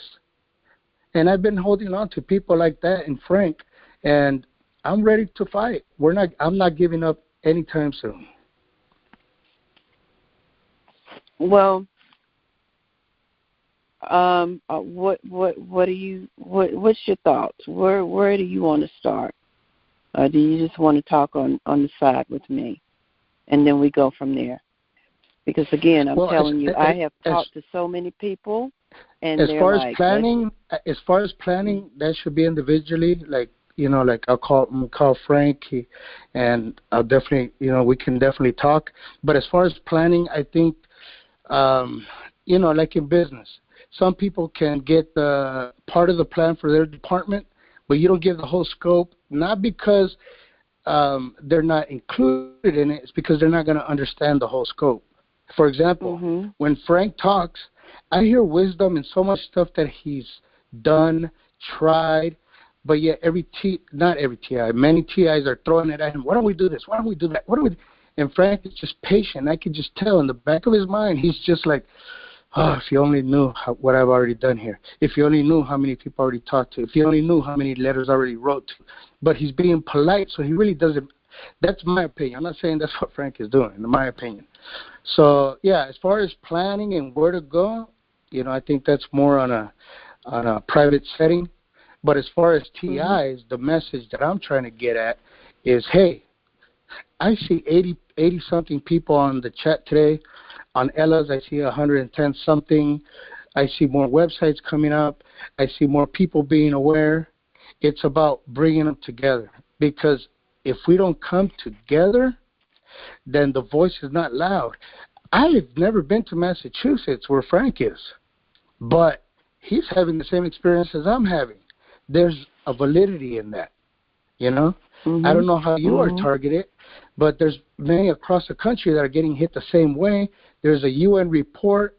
It might not go far, but it's there. So when we move forward, there's going to say, look, they talked about it here. They talked about it there. They had a rally here. Look at all these billboards there. Those are our intangible evidence, if you will, because they're not going to admit to it, but they can admit to what is happening on a broad scale. My thought in the process of this movement is to get all of the conference leaders on the line at one time and put some things on the table. I think everybody has something to offer.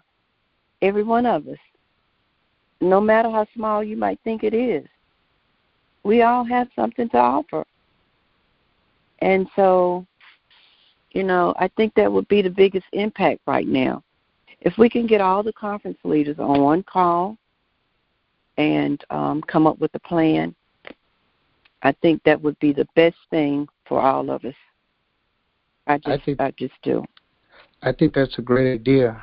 And again, I think that one would be more on a private level, because we have to make sure that it transcends to all the TIs, that on getting their mindset away from, we understand where you're going through, because, hey, believe me, if you think losing my family is something small, then you're not understanding what a TI is. But understanding that that's already happened, they've already taken this, they've already tortured, they've already destructed, but this is what we can do as a collective together. Mhm. So Frank, will you help me with that? Is he still on? He's probably grabbing another cup of coffee. He's always getting coffee. Right. Well, I'll let somebody else jump in. I'm going to get back to the computer. I just wanted to share a little bit with you guys, because I think the last few calls have been so positive. They have been so informative, but they have, with an arrow pointing to solution. I just want to tell every TI, don't expect the solution to be in one day, one shot, and one kill. No, the solution is coming, but we have to walk that walk. Just like Martin Luther King, he didn't get the civil rights right away. It took a lot, right. So much so that they took his life. Right. But we have to stay the fight. We have to stay the course. We have to move forward. Well, this is what I know. The other thing we have to do is have another bioethics committee meeting. Like there's been like 3 or 4, but there hasn't been one recently, I don't think, to where TIs went to D.C. and complained about all this. Right. Anybody see all those YouTube videos? To where like Derek Robinson went to, and a bunch of TIs went to D.C. to the bioethics committee meeting.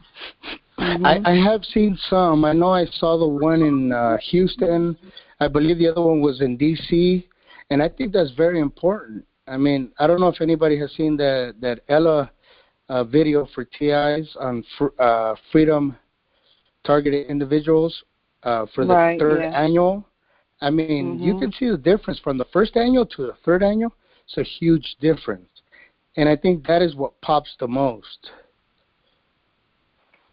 Well, again, I think if we all can get the leaders that have these conference calls, that to me would make a pretty good impact, I think. That's just my thought. Yeah.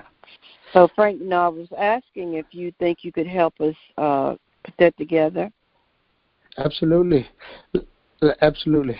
And anything I can do, count me in.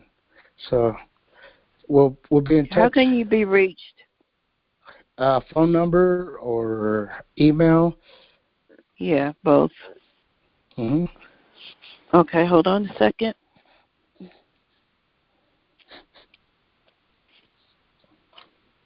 Oh. And I think this is where we are in where, like I told Frank on the chat, where the rubber meets the road. We are where the community has grown. I guess bickering may have been the wrong word, but we lose track of the point, if you know what I mean. Kind of like me as a Christian, are you leading him to Jesus or you're not? If you get what I'm saying? That's the point. Yeah, it doesn't matter if I look good, if I look bad, if I look happy. Am I leading that person to my Lord and Savior Jesus Christ? That's the point. Right. So kind of in the same aspect is, okay, we have everybody on there, everybody sharing. I love when conversations go back and forth. They're sharing recipes, gardening, food, I can't articulate as good as Lily and Frank, but, I enjoy that because I see that they're doing good, and you can tell if they're doing positive or not. Believe me, I had a heck of the last 3 days. Someone broke all my windows in the house. My carpet cleaning vans, they broke those windows. But I choose not to focus on that. I choose on how can we lead forward. Because that's what they want to throw you off of your focus. They want to get you off your normal life and keep you in an uproar as much as possible. And as long as they feel like they've got control over that, then they feel like you've been had. And that's just the way it is, Yeah. And that's why besides this thing is for them to win, and for us, it's for them to win and for us to lose. That's the way they look at it. And as long as you play into their game, then they're going to win. Yeah. Which is why I'm not making a point of that. I'm making it more of a point of, hey, we all joined these calls. We all talked to Frank, Ella, Lily.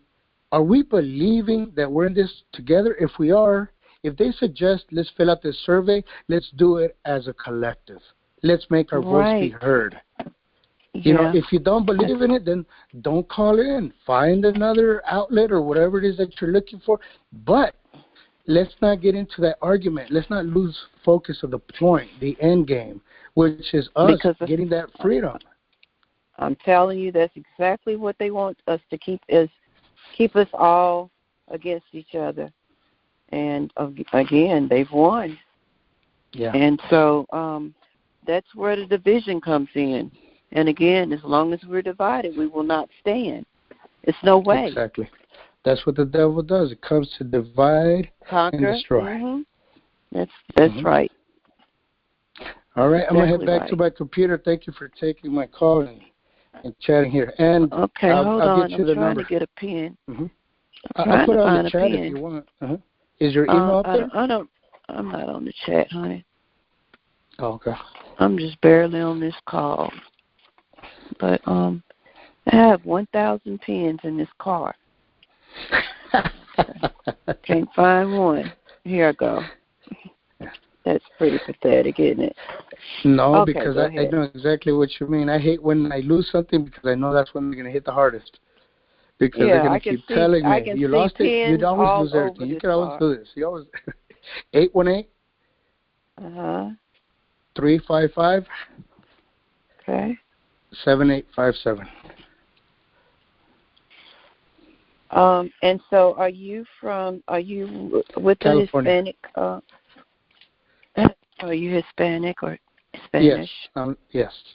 Yeah. Let me ask you then, do you know of a lot of targeted individuals who are Spanish? Never heard of this. If you would have told me, I would have said you were crazy.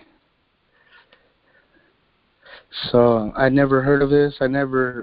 When it first started with me, I thought it was through my speakers on the computer, on the phone, because my mind could not comprehend that it's directed into my brain. So I had my house like Googled up, smart TV, smart lights, smart thermostat, smart hubs with the screens all over the place. I did the same thing you did. I did the same thing. I had a Mont Blanc smart watch. Outside. I'm telling you, I was like, that damn light pole just one is hitting me. And then I thought it was the cameras outside with the ring with the speaker. I mean, I thought everything at first. They got me so good at first. I had no idea. I went after any sound I heard outside, hoping to catch these guys in the beginning. And it wasn't until I heard the community and found you guys that I realized what was happening and the extensive of this program. And it's just, I cannot, evil does not even describe what they are. I couldn't do this to my worst enemy. I could not destroy somebody's life, family, children, friends, and especially because they know my direction, which was I was going to quit the company anyways before I was let go for COVID, because I was going to start my own, because I started shoveling dirt at that company and worked my way up all the way into the offices for sales. So I learned every single aspect of this $50 million company, and my plan was to have a 90-10, and everybody I told thought I was crazy. 90-10 that I was going to donate to the community, at this time, not the TI community, to the community, to wellness programs, because I don't want to get messed up with money again like I did before. Because once you have it, you can lose yourself very easily. And very quickly. Yeah, well, trust me, I found out.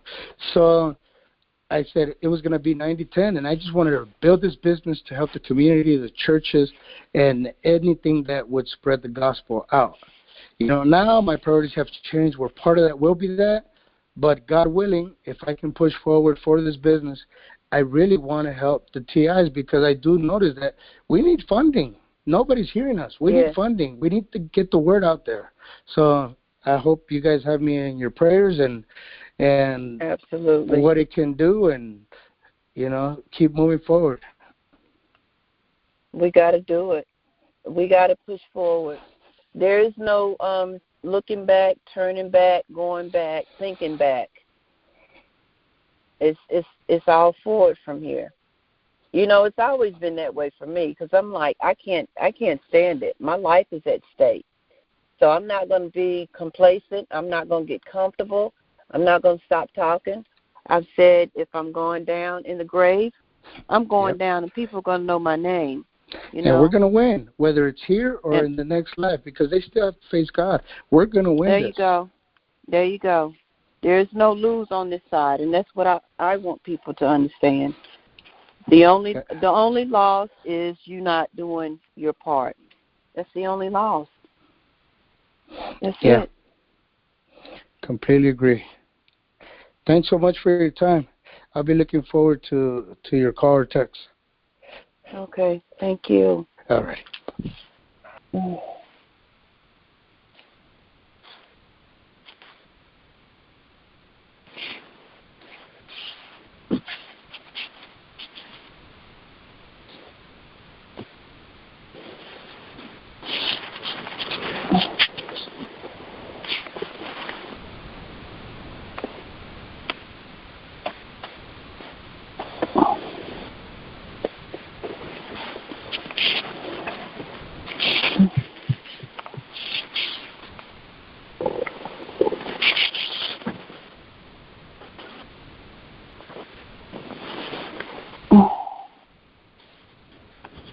Great call tonight, Frank. I just wanted to say before we go.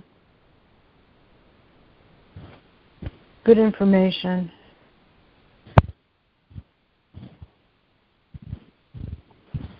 Is Frank still here? He might have stepped away. Oh. So, has anybody else seen these bioethic committee meetings in Washington? I've seen them on video, yeah. Yes. So now that there's a lot more people, this is why we need to have another one. And Derek's been there twice, and I can only ask him, how do you arrange, such a meeting, and now to be 10 times more people there. This is what we need to bring to Washington, D.C. So that needs to be arranged in itself. Yeah, it's good with the protests and all that, which just adds to it. But there needs to be another meeting to happen. And all I can do is ask Derek. He knows how it was arranged, and I think it's an important thing that we need to do. So I agree with you, Frank, and I also was asking if you would be willing to help me and anybody else to try to reach out to all of these conference leaders who host conference calls, and see if we can't do like one big come together, as I say, come to Jesus moment with these conference leaders so that they can get the word out to each person that comes on their call.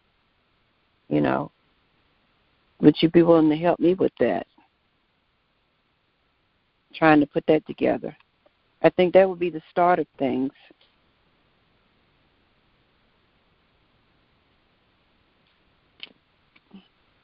Can you hear me, Frank?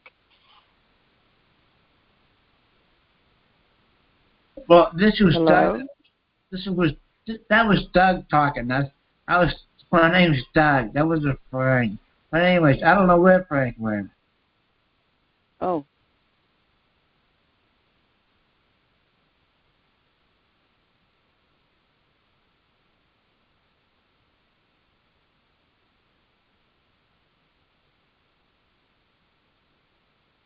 Is he okay, I wonder?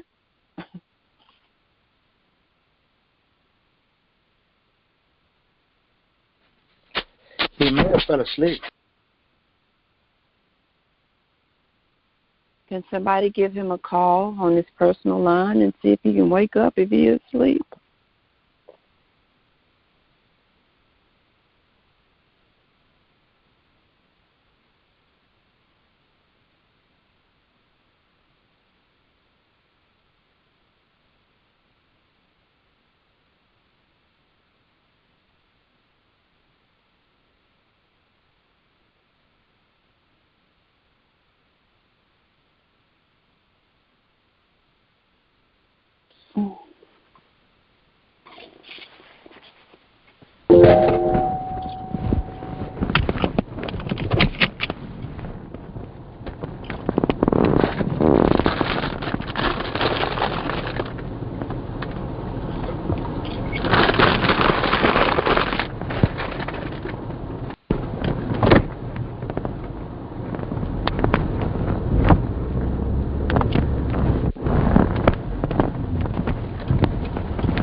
What's up, Rob?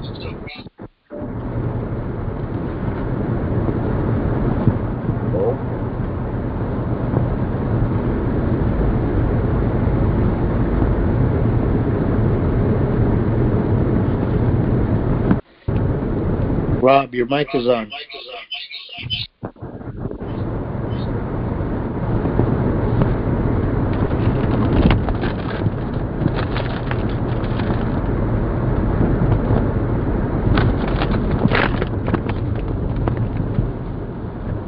What the? Hello? Hey, Rob, Hello? how's it going? How are you, man? I just had a question. I'm good. These this phone.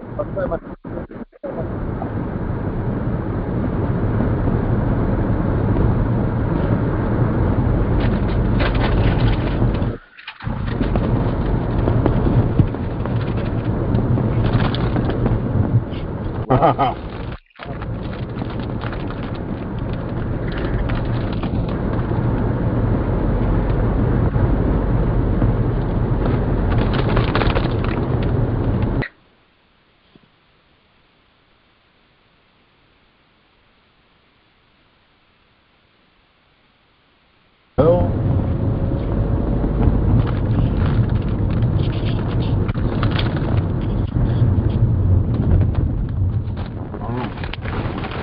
No, I'm making I think 16 hours. 16. Is Frank on the line?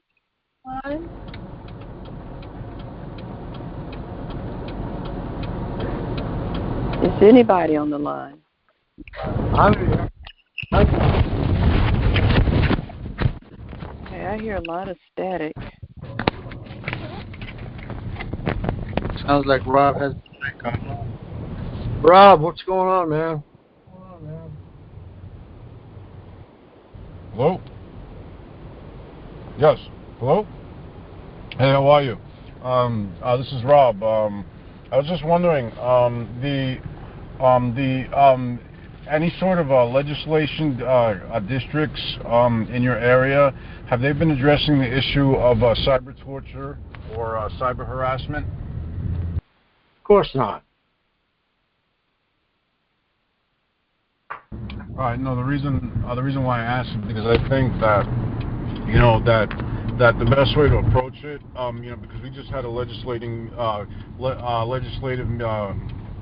meeting on the 31st of March, and I actually did have the nerve to actually get or had the encouragement to actually bring up that issue alongside the issue of police reform, because I did mention the militarization of police forces, how that had been a concern a few years ago, and that in the pursuit of justice, are we to believe that local governments that have access to military-grade weapons being used on civilian populations, could that possibly be a part of the reform? And I received a somewhat interested, because I went back and I actually saw it, but the way that I framed it was that in this current this movement that's happening with police reform, that if we were to actually bring up within police reform, if we were to bring up the issue of the militarization police forces, that would be a better idea for us or a better way for us to get our issue across. And I was wondering what anybody's opinion was on that. What would be the better way to bring this up? No, I'm just wondering if one of the ways, like one of the ways that we can address our issue as part of police reform, which is happening everywhere in the country now, is if the fact of the militarization of police forces, which was addressed a few years ago, that could potentially be part of or some kind of way for us to segue into our issue of the cyber torture, cyber harassment, and cyber-bullying campaigns that happen to TIs. I was just wondering if anyone thought that would be a good angle to mention it, that. Well, any angle for me is a good angle. I know that you didn't pose that question directly to me, but that's what I'm saying. Everybody has something to offer. So where you think that might be a bad idea, Rob, I don't think there's any bad ideas. Rob, you need to check your mic. You've got some terrible noise. I think you're outside or something. All right. Yeah. No, I apologize. I'm actually driving right now. Maybe I can wait. Can you mute? All right. Is this a little better?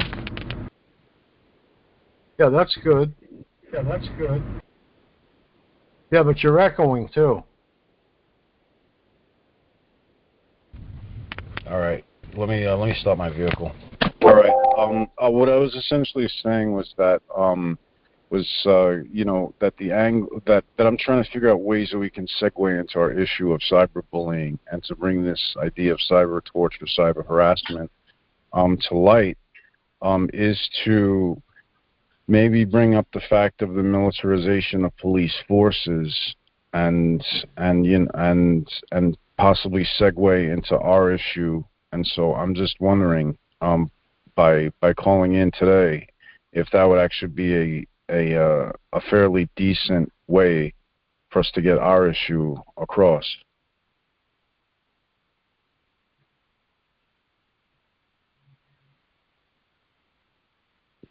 Yes, and electronic human rights needs to be addressed because I don't think there's been any electronic human rights established, and it's time.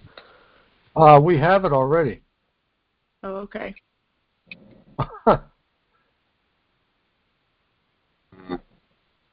Well, yeah.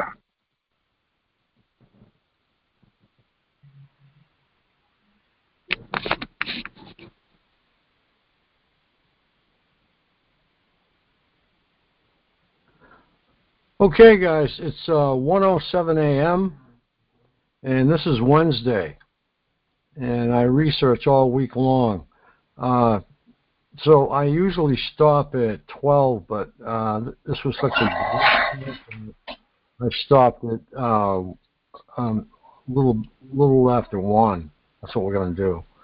So I'd just like to thank you all very much, and if you have any questions on that questionnaire, give me a call or text. All righty? And I'll see you guys Friday.